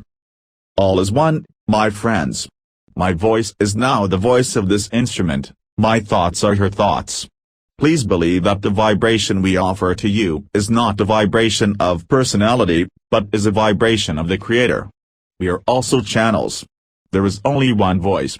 Within this vibration, we are self-consciously aware that this voice is the voice of the Creator. It is simply a matter of lifting vibrations which are not so self-aware of the Creator. All things will eventually come into harmony in relation to your understanding. Even if the universe for those around you remains disharmonious and difficult, if your mind is stayed upon the unity of the Creator, your own universe will become harmonious, and this is not by your doing but by the simple love of the Creator. From many sources we have heard that we are in the last days of a particular era of evolution. Popular writers of the Christian faith have taken the writings of the Book of Revelations and analyzed them in such a way that it is suggested that the days of Armageddon are near at hand. Scientists have written many books exploring the possibility that unusual planetary configurations such as the Jupiter effect will occur now and in the year 2000, thus enlarging the possibility for Earth changes. Other scientists have examined much evidence indicating that a polar shift by the year 2000 is probable. Prophets such as Edgar Cayce have channeled information having to do with such drastic changes occurring, and in addition, of course, there are many concerns having strictly to do with the man-made potential for planetary devastation. We also have gathered information in our meetings on the subject of Earth changes. There is a season upon your planet which shall be highly traumatic within your physical illusion. The physical reasons for this are varied. Your scientists will spend a great deal of time, while they can, in attempting to catalog and describe each of the conditions which will produce disaster on this physical plane of your planet. That which your scientists speak of is quite so, and will be part of the program which has been predicted by all of those holy works which you have upon the face of the earth. It is not either permissible or possible for us to tell you precisely what events will occur, or when they will occur, due to the fact that the vibration within the mind and heart of the peoples upon your planet is determining and will determine the precise events. There is within the planet Earth a great deal of karma which must be adjusted as the cycle changes, and these things will manifest. Precisely when, and how, we cannot say, nor would we wish to, my friends. For the rain, and the wind, and fire, will destroy only those things which are in what you call the third density of vibration. You may value those things because you cannot imagine what a fourth density existence will be like. We suggest to you that you spend no time concerning yourselves with the effort of maintaining your third density existence after the vibration change to fourth density has been completed. If, within your spirit, your graduation day has come, those things necessary for your emergence into fourth density will be done for you. All will be accomplished by helpers which you must be aware that you have. It is extremely possible that damage will occur to those things which you identify with yourself in the third density. If we may speak plainly, you will observe the valley of the shadow of death. These very words, my friends, have been spoken to you before, and yet you cling to that physical body and those physical surroundings as though your spirit were attached quite permanently to them.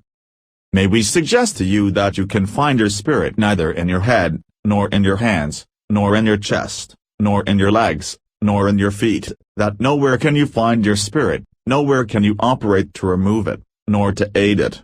Your spirit resides within the shell. The shell may be removed, but that is no matter. The spirit does not perish.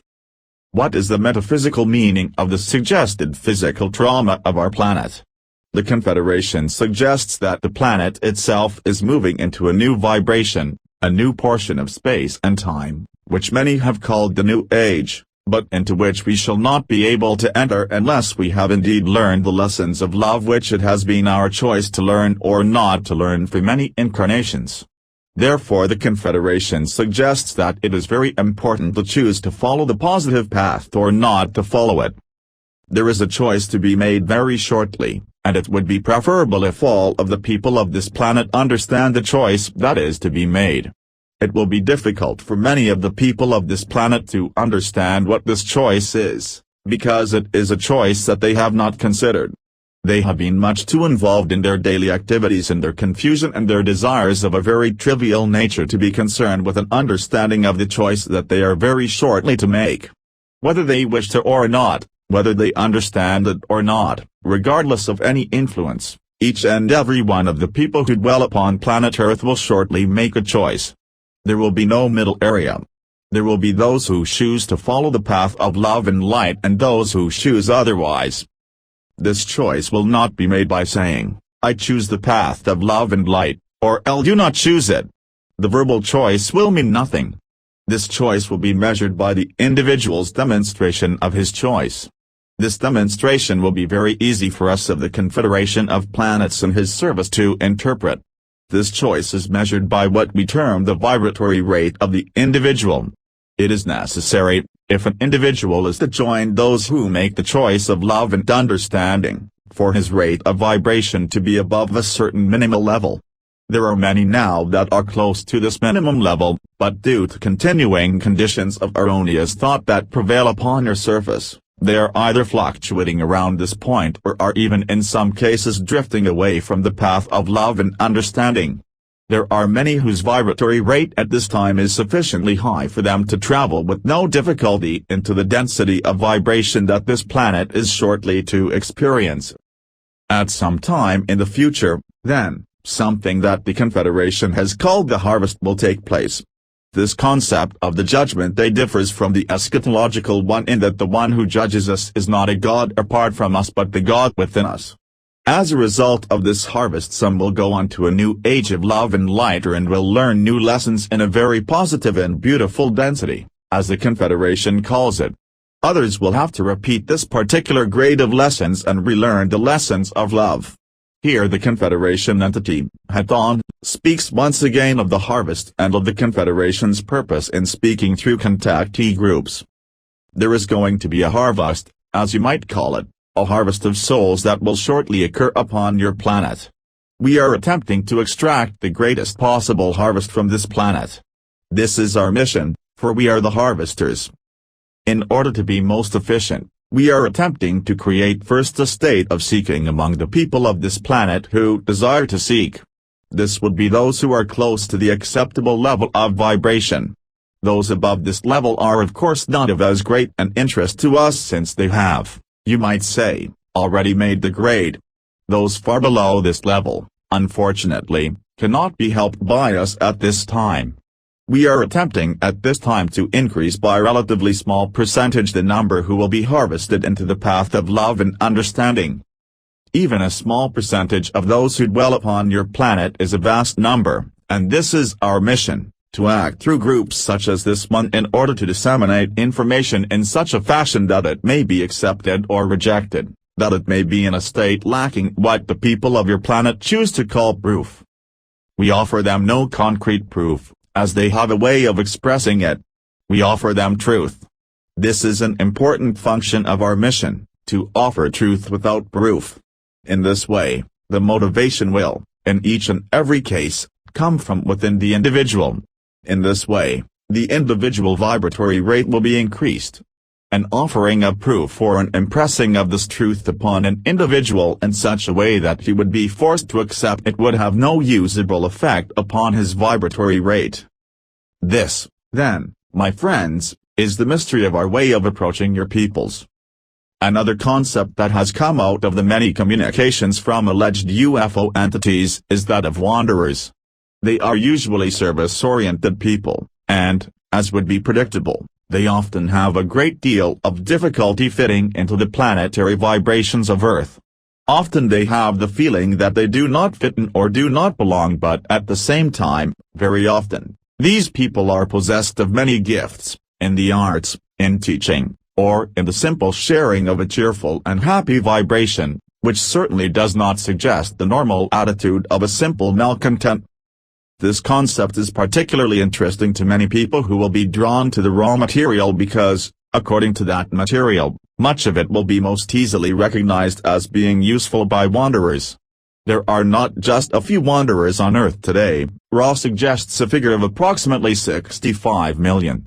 They have left other densities and harmonious environments to take on a kind of job that is most difficult and dangerous. For if a wanderer cannot at least begin to pierce the forgetting process that occurs at birth into this density during his or her lifetime on planet Earth, and remember the love and the light that the person was intended to share, the wanderer can conceivably become caught in the third density illusion, collecting what may loosely be termed as karma, and be delayed in arriving again at the home planet until all that is unbalanced in third density in this lifetime has been balanced. When Don Elkins and I wrote Secrets of the UFO in 1976, we devoted a chapter to the concept of wanderers and used material gathered in hypnotic regressions of 3 women who are friends in this lifetime and who, when separately regressed, gave independent and dovetailing stories of their lives on another planet. After that book went to press, we were able to work with the man whom the woman had named as being a part of that experience on another planet.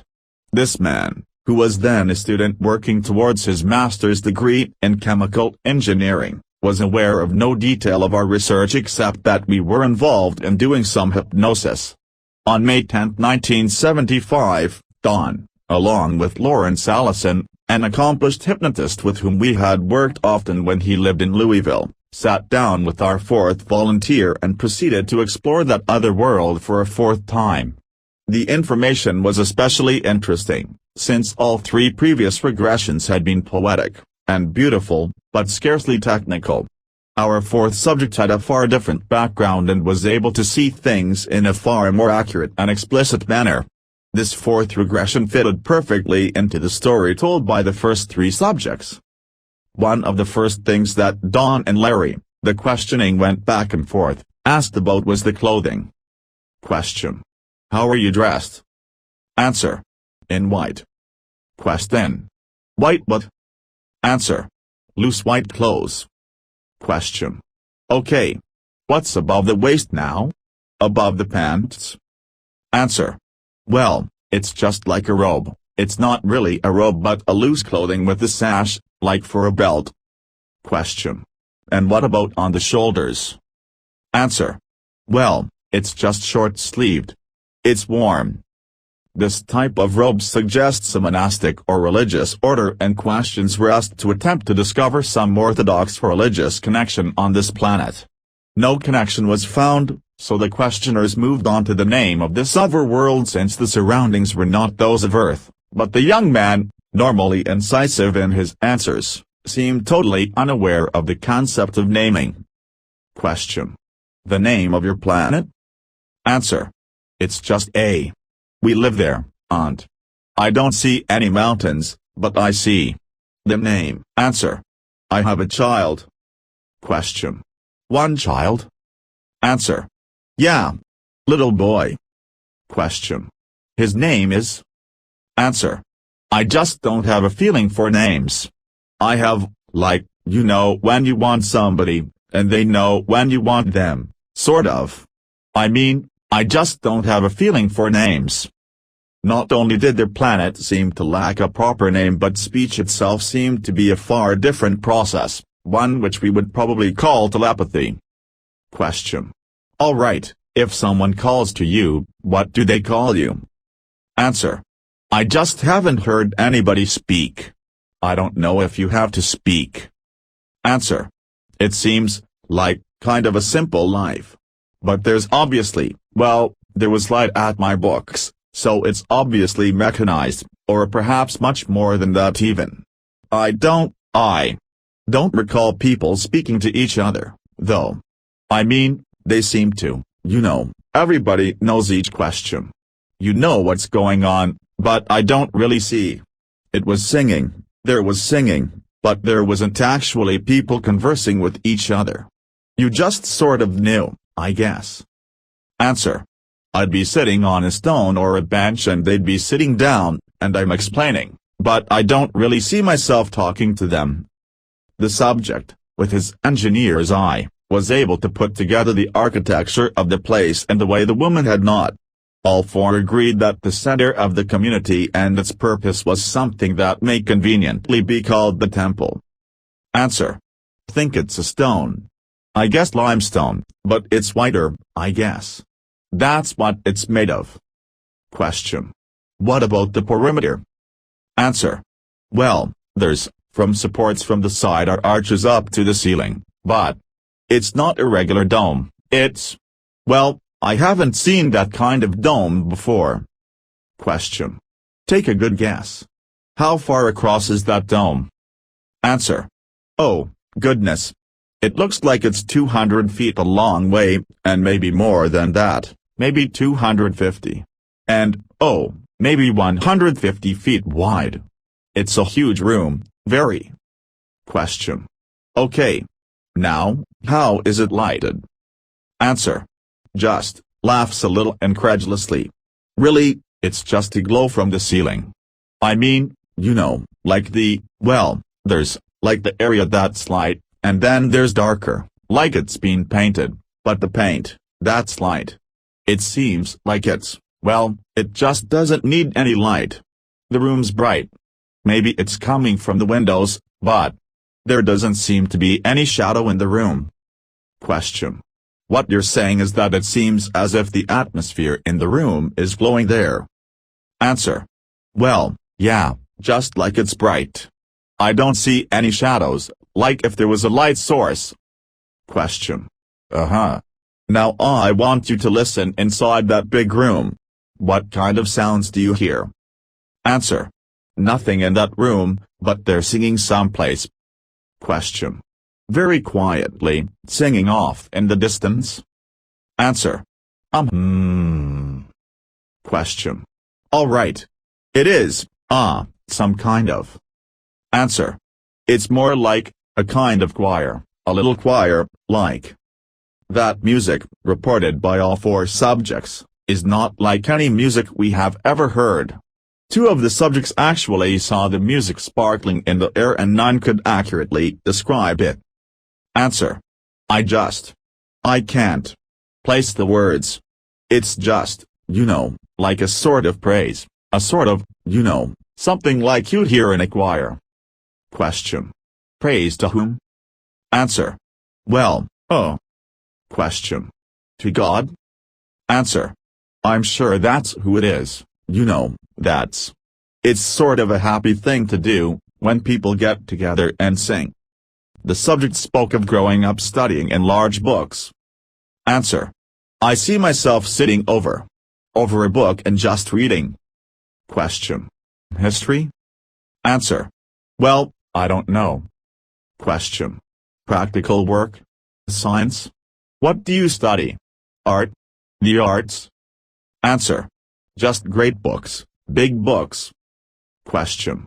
Do you have supervised study in classes or? Answer.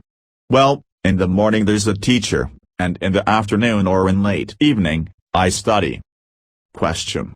Is there an examination? Answer. No exams. You just want to learn, you want to learn. It's like you can't learn enough. Who were these people? Did they represent an entire planetary population or were they a portion only of that population? If they were a portion, how were they chosen to do this work? After looking at this material, Don and I generated a term by which to call this particular group of people, the clan. Here is one of the questioners on this subject. Question. Nobody has individual homes? Answer. Well, no, this big place is their home. This is home. Answer. Well, this is one purpose. It's like a school, or a teaching place to teach those that want to learn it in depth, and those that come when they can. Answer. But this isn't like a ruling type people, by any means. This isn't. Like the people have to come here. It's not a class system or anything. Meditation played a very large part in the lives of the inhabitants of this other world, or at least those in this clan. There were meditations alone and there were daily group meditations with the entire clan. Answer. Well, let's see. I don't see myself there, in different states of consciousness. There are prayerful times, in the morning and at night. You have them in a room, and then you have others before meals, before the morning meal, and then, briefly before the evening meal, but it was like when the food was brought, but then afterwards it's in a room, like a private sort of devotional, except that you're not, like in meditation. And there are times when the whole group gets together other than meals, just like the whole place is like a family, I would guess. Because, like I said, you don't feel that attached, necessarily, to one person. You feel attached to everybody. They're all, in your family. Another function of the clan was to open their great temple from time to time to all of those of the planet who wished to come for spiritual inspiration. The questioners, in attempting to determine just how these large crowds came to fill the temple, happened upon the description of what seemed to be a very large heliport. We discovered later that the vehicle was not a helicopter. However, that is the term that the questioner used here. Question. Okay. Now, the people that leave at that heliport, you have no idea where they go? Answer. When I say these ships come, it's not like hordes of people just rushing off and rushing back on or anything, how should I? It lands there, and the doors open, and the people come out, and people come in. They're allowed to go on the grounds, In other words, this is their place too. But they come as a visitor, sort of, to it. Question. How long do they stay there? Answer. A day. The description of the heliport. Answer. There's a place, a flat place, like that stone, out in front, but I don't see roads coming to it, for it. I see. A huge helicopter pad, for instance, but The questioners had to find out what was landing on that large stone area, and so the subject was asked to describe the type of transport that used it. Question. All right. I want you to describe that ship, and what makes it go. Answer. I don't. It's like. It seems it's probably a spaceship. But I don't see it coming from space. It's sort of, suddenly almost being there. I don't see it like zipping off or coming in, across the horizon or anything. Question. Just describe what it looks like. Answer. Yeah, well, it's longer than it is wide, and it's not real thick compared to the length dimensions and the width dimension. It's not spinning when it comes down, because it's a little sort of, like oblong, or it just sort of appears and sets down, I don't see it actually coming into view from small and getting larger. It is interesting to know the apparent description of materialization and dematerialization implicit in the subject's answer to that question. And so the young man grew in wisdom and in years and told a story of teaching, growing somewhat gray-haired, beginning to teach fewer and more advanced students, and in time preparing to end the incarnation. As the questioners brought the subject back through the death experience in the previous incarnation and forward in time to the experience in which he was at that moment living, they paused with the subject and between incarnations to ask about the purpose this particular wanderer came to Earth to fulfill. The answer that he gave is both provocative and all too scanty.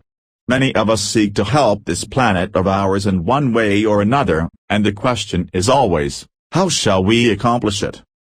Question. Why are you on Earth? What is the purpose of this life? What do you intend to do here? What were you assigned to do here? Answer. It seems like, to help. Question. Helping with what? Something in particular? Answer. Something. Question. Have you already helped in this field?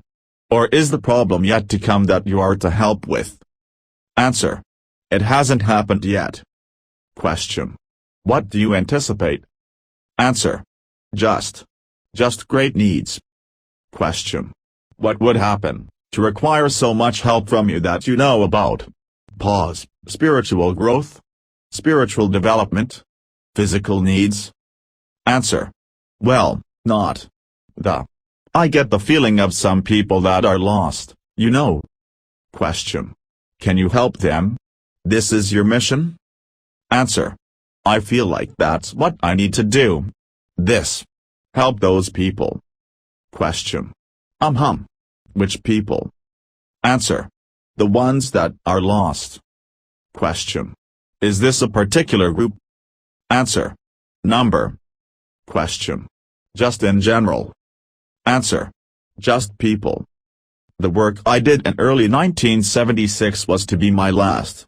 I had a condition called juvenile rheumatoid arthritis with several complications, one being SLE, commonly known as lupus, since I was 13 when my kidneys had failed. In 1956, the advanced techniques that are available now to those whose kidneys fail were not available.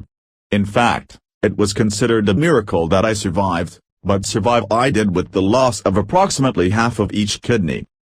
I consider myself very fortunate to have been able to have had a productive and active physical life for so long with the odds going so far against me. Even now, with the help of exercise, diet, friends, and faith, I feel most blessed. But my activities are limited. The research that Don and I had done up to that point brought us across the knowledge of a highly unusual type of healing. And it was in part my disability which caused us to put ourselves so wholeheartedly into an examination of that type of healing. Psychic surgery bears only a tangential relationship to orthodox surgery and no relationship to orthodox medicine. It is, like all brands of faith healing, impossible to prove, and the natural and standard response, not only from scientists but from any person who has not done any research into the subject, is an automatic turn-off and utter disbelief. This is to be expected. Were it not for many years of research, this would perhaps be our reaction also. However, we, like most who investigate psychic surgery, knew that we had nothing to lose by investigating this possibility. No psychic surgery patient has ever been lost because nothing actually happens to the patient's physical body. It is truly a psychic form of healing. Consequently, we spent some time both in the Philippines and in Mexico taking part in an examination of the possibilities of psychic surgery. This is an example of what the psychic surgeon creates as a manifestation for the eye. It is a Philippine bedroom. The patient is undressed, retaining those garments which may be needed for personal modesty, and lies down on the bed, which may in some cases be covered with a simple shower curtain, usually that one borrowed from the motel bathroom. The healer, a religious man, and one who has often spent 10 or 12 years of his life praying to become a healer, walking in the wilderness of the volcanic mountains of Luzon in solitude, enters the room. He carries nothing except perhaps a Bible. Often the healer is accompanied by an assistant who functions as interpreter and, to use a term familiar to our culture, surgical assistant, to use a more accurate term, clean-up man. The healer normally knows very little English. He or she begins by taking the hands and moving them over the body, palms down. We are informed that this is a method of scanning the body just as an X-ray machine would. A site for surgery is then selected, and if the healer is right-handed, the left hand is pressed firmly against the skin. The skin seems to separate and the interior of the body is seen. This manifestation is very real-looking, and anyone who has seen a genuine psychic surgeon at work and has not studied the phenomenon carefully will swear that the body has been opened with the bare hands. The right hand then enters this open site and manipulates within the body. In the most interesting case in which I took part, the healer was told that I had arthritis. He scanned my body with the help of his assistant. Then he opened the abdominal cavity and with a very liquid-sounding action pulled gently, but firmly, at what seemed to be organs rather than joints. It was not unpleasant, but, to me, the patient, it was puzzling, as I had no arthritis in my organs. He then removed what seemed to be 3 rather small, long pieces of bloody material, at the center of which was a small piece of hard material. This done, he removed his left hand. The incision vanished without a scar or trace of any kind. The 2 men, in this case, mopped up what had become a fairly considerable amount of blood, rinsed their hands, and then took baby oil and worked it over the abdominal skin, massaging in silence. When I asked what the healer was doing working in the abdominal area, the interpreter relayed my request, and relayed back the information that the scanning had produced the knowledge of 3 cysts upon my right ovary, and the misplacement or dropping of both ovaries which had occurred through years of very active life. The pulling had been to reposition the ovaries so that I would not be in discomfort during menstruation. The removal of the cysts had had the same purpose. Although my gynecologist had diagnosed these 3 small cysts when I was a very young woman, I had never spoken of them to Don Elkins and, indeed, to no one, since such conversation is not fascinating. One other person knew of these cysts, my mother, but she was 12,000 miles away.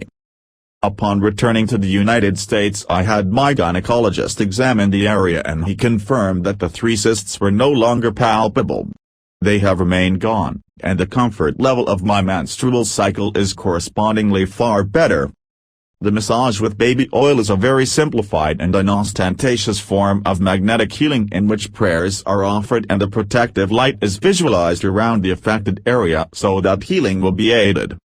It is Don's and my belief that the opening of the body for the removal of parts, the closing of the body, and the manifestation of the blood and all other materials are materializations of the same type as the materializations of ghosts and the materialization of UFOs. Therefore, we have never made any attempt to preserve specimens of the psychic surgery. We are aware that this does not fulfill the rigors of the scientific method that exists today, but it is our belief that we would find out nothing by looking at the results of such analysis of manifestation.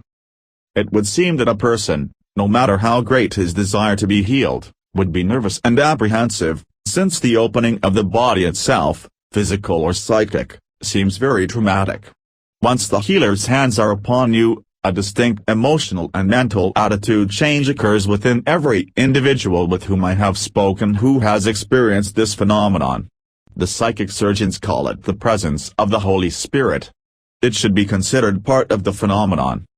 In late 1977 and early 1978 we accompanied Dr. Enrique Pujarich and his research associates to Mexico City to investigate the Mexican psychic surgeon, a 78-year-old woman called Paquita, who had been practicing for a great many years.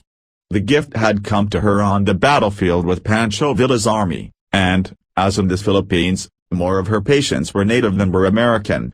The one difference in her technique was the culture from which she came. In the Philippines, psychic healing came from an extremely literal belief in Christianity as taught by Spanish missionaries for 300 years. Christianity was the center of almost every Filipino peasant's life. A large percentage went to Mass daily, and, as Don and I were there during Holy Week of 1975, we were able to watch evidence of the ruthlessly literal type of Christianity that was practiced there. On Good Friday, for instance, there was a great Catholic parade of the cross through the streets of Manila. What was different about this parade was that there was a human being nailed to that cross. Many had vied for that position. The one who had achieved it, when asked for comment, simply replied that he felt very exalted and hoped that they would choose him again the following year. In Mexico, if Christianity is present at all, and it often is, it is an overlay to an extremely strong Indian belief which is harsh and brooding. One brings to mind the memories of the Mayans' slaughter of innocents on the steep steps of the Mexican pyramids. Consequently, Paquita used a very dull knife with a 5-inch blade. She passed it around amongst the entire research group watching to see our reactions, especially mine, since I was the guinea pig. Since her operations took place with me lying on my stomach, I cannot give a first-hand account of what occurred, but Don informs me that the knife seemed to disappear 4 inches into my back and was then moved rapidly across the spine. This was repeated several times. Paquita was, she said, working on my kidneys. Again we made no attempt to conserve evidence as we knew that it would come to nothing.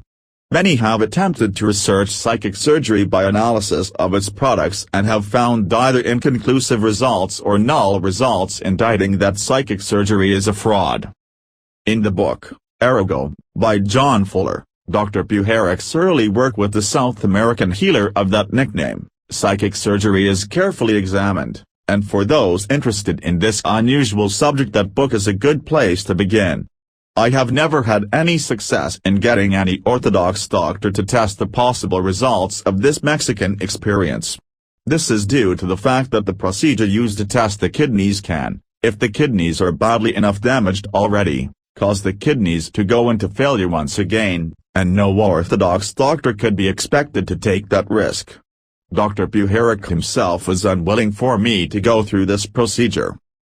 With all of its frustrations, investigation into areas in the very fringe of psychic phenomena are most interesting, informative, and rewarding to the researcher who is patient and whose approach to the subject is simply to gather data rather than attempting to prove, step by step, hypotheses about that which he is doing research. In the raw material, manifestations of this type of materialization are discussed and the information is quite interesting. Back in the United States, although I could no longer work at the typewriter, I was still able to offer the continuing weekly meditations and to take on advanced students for individual work. In 1978, James Allen McCarty heard about our group, first from a number of people who had meditated at our Sunday night meetings and had gone on to form a Light Center and Nature Preserve in Marion County, Kentucky, and then from a 2-hour, call-in radio show that Don and I had done in Lexington, Kentucky. He came up with many people from the Marion County Meditation Group to experience our meditations. After 2 meditations the group as a whole stopped coming, but Jim made the 140-mile round trip almost weekly, beginning in the spring of 1980. Jim had, for many years, been searching for some method of aiding humanity. Born in 1947, and equipped with degrees in business and education, he had studied, in addition, alternative methods for teaching consciousness expansion. Some of this time was spent working with inner-city children, but he began to find a very strong desire to discover a clearer idea of what it was he was seeking. In 1972 he booked a course of study in consciousness expansion called Brain Self-Control with a Graphone mountain man who lived in a log cabin at 10,000 feet in the Rocky Mountains of Colorado. During this course he learned, for the first time, of the possibility of communication with advanced civilization from outer space, not through any man-made means like radios, telegraphs, or electronic gadgetry but through the use of the frontal lobes of the human brain. Since this very central experience was in wilderness country, rocks, pine, and juniper, he decided to search for an equally remote piece of land upon which he could then offer these brain self-control experiences to others. On 132 acres in central Kentucky, with a running creek for an access road, he formed the Rock Creek Research and Development Laboratories and began to work on the subject closest to his heart, the evolution of mankind. He gave several workshops on this subject but found little interest in that area and so returned to a life of homesteading and solitude for the next 6.5 years, growing his own food, meditating, and studying. He was still curious as to what it would be like to be in a clear, two-way communication with advanced intelligent beings, and, thus, he very much enjoyed the meditations with the Louisville group, but he also had previously become interested in work being done in a group in Oregon. In the fall of 1980, he traveled from Kentucky to Oregon to work with this group which was supposedly channeling the same source that Edgar Cayce had channeled in deep trance. However, the learning that he had received from the Sunday night meetings and from the advanced study that he had with me had spoken to his inner seeking, and, seemingly of its own accord, his mind made itself up for him after only 2 months in Oregon. He found that he needed to return to Louisville and work with Dawn and me.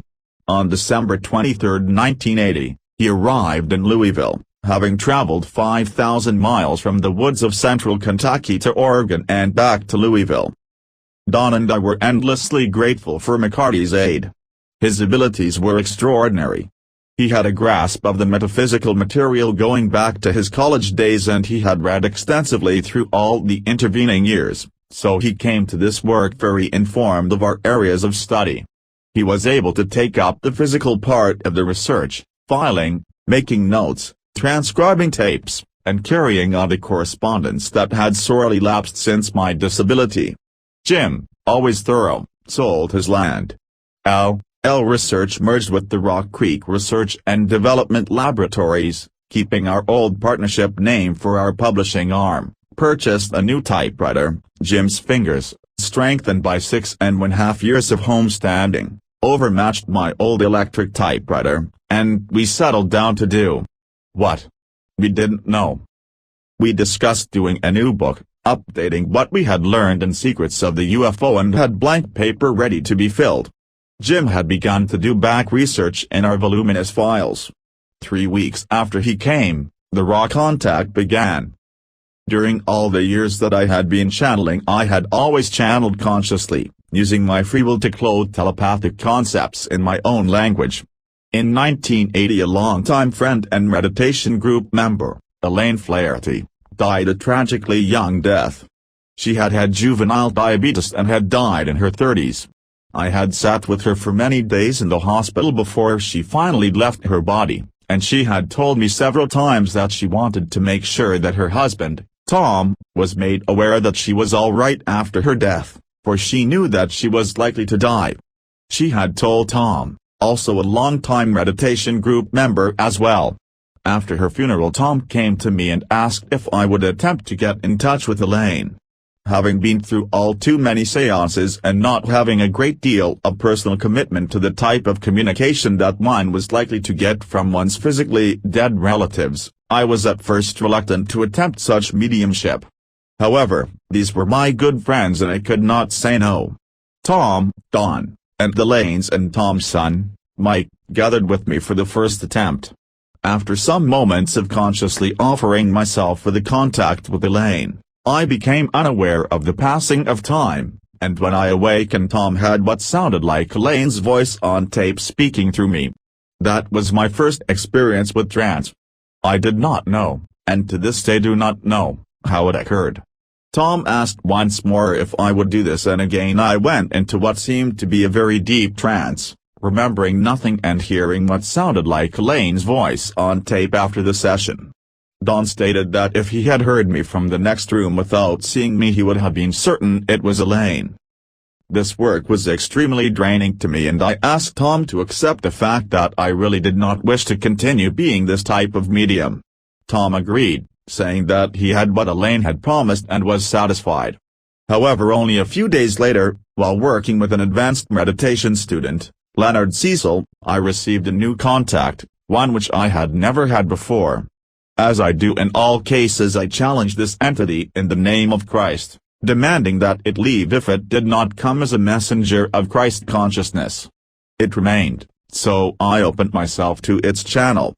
Again I went almost immediately into trance, and the entity, which called itself Ra, began its series of contacts with us. This contact is ongoing, fascinating, and, to me, a source of some disquiet.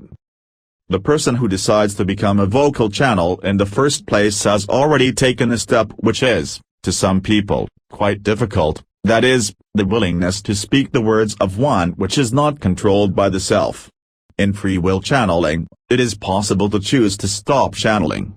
However, it is also possible to utter complete nonsense because the channel never knows in advance what the next concept will be. I hasten to add that this nonsense has never occurred in my experience, and that the channelings have always made a reasonable amount of sense, and, in many cases, have been quite inspirational. Nevertheless, in a society where you are taught to measure your words with some care, it seems an irresponsible act to simply blurt out that which comes into your mind. When, in order for the contact to occur, trance has to be obtained, that disquiet grows into something close to a near panic on my part. I do not know how the procedure for a trance works, and I am always afraid that in this session nothing will happen, I will remain conscious, and I will receive no contact. Again, this has never happened. Since neither I nor either of the others in our group has any real idea of how to aid me beyond a certain point in achieving a state of trance, there is nothing to be done but simply to move ahead. Don states that, although my state of trance is similar to others he has observed, it is what he would call telepathic reception in the trance state. Although I studied literature in my undergraduate days and was a librarian for many years, reading the material almost always offers me the opportunity to learn a new word or two, and has certainly stretched my mind in the area of science, which in my education was woefully lacking. What concerns me perhaps more than anything else is that someone who reads this material will consider this human being that I am to have some sort of wisdom that Ra certainly has, but that I certainly do not. If this work impresses you, I can only ask that you please make a sharp differentiation in your mind between the words and the medium through which the words come. You would not, for instance, expect the water pipe to be responsible for the quality of the water which runs through it. Certainly all of us in the research group try, through meditation and daily life, to prepare ourselves as best we can for these sessions. Nevertheless, what comes through our group stands on its own and cannot be said to reflect on the wisdom or so-called spiritual advancement of any of its members. As our popular philosophy has it, we are all bozos on this bus. If you have any questions as you read, please feel free to write the Rock Greek group. Its correspondent, Jim, will never ignore a letter, and since he has his own experiences of the sessions themselves to share, he will finish this introduction. Jim McCarty, we are beginners when it comes to knowing how the Ra contact occurs, and it has only been through a process of trial and error, session by session, that we have learned more about how to support our instrument, Carla, in the mental, physical, and spiritual senses. We were so excited about the Ra contact when it first began that we had 2 sessions per day for days at a time, but we have since learned that this procedure was much too wearing on Carla. We average about 1 session every week to 10 days now, which allows us to prepare for each session with the greater degree of care that seems to be required as sessions accumulate. A great deal of thought goes into the questions which Don asks during each session. Each of us contributes ideas, But the great bulk of the line of questioning is accomplished by Don, since he has the years of experience in investigating the UFO contactee phenomenon necessary to develop the intellectual foundation required in any attempt to fit the diverse pieces of this puzzle together. He also has the intuitive sense that is vital in following the unexpected and profoundly revealing answers that Ra so often gives with further questions, developed on the spur of the moment, to take advantage of the new insights. With the decision made to hold a session the night before the session is to occur, we arise the morning of the session, have a light breakfast, and begin the series of steps which will best aid us in successfully completing the session. I give Carla a half-hour back massage to loosen her muscles and joints before each session because she will have to remain absolutely motionless for between an hour and 45 minutes. Then we meditate so that the harmony we try to produce in our daily lives is intensified, and so that our desires are unified into the single desire to seek contact with Ra. We then perform our ritual of protection and cleansing of the room in which the contact will be made and situate Carla in a prone position on the bed, covering her body with a white blanket, her eyes with a white cloth, and hook up the 3 tape recorder microphones just below her chin so that we don't miss any of the session if 1 or 2 tape recorders malfunction. By this time, all that is visible of Carla is her hair flowing down both of her shoulders and her nose poking out of the sea of cloth white surrounding it. As she mentally recites the prayer of St. Francis, Don is aligning the table which holds the Bible, candle, incense, and chalice of water in a straight line with her head, as recommended by Ra. After Don lights the candle and incense, he and I walk the circle of 1 around Carla and repeat the words which begin each contact. At some point after that, Carla departs her physical body and Ra then uses it to make the words which form the responses to Don's questions. I meditate and send light to Carla for the duration of the session, only taking time out to flip the tapes over as they finish each side. When the session is over, Don waits a few moments for Carla to return to her usually quite stiff body, calls her name a few times until she responds, helps her to sit up, rubs her neck a bit, and gives her the chalice full of water to drink after he and I have filled it as full of our love vibrations as we can. Since Carla has no idea of what has occurred during the session, she is always most curious to know how it went. She has to settle for second-hand bits and pieces of information until I can get the session transcribed from the tapes, which is usually very easy since Ra speaks quite slowly and forms each syllable with precise enunciation. Participating in this communication with Ra has been most inspiring for each of us because of the blend of eloquence and simplicity which characterizes Ra's responses. The information contained in the Ra material has been most helpful to us in increasing our knowledge of the mystery of the creation and our evolution through it. We hope that it might also be useful to you.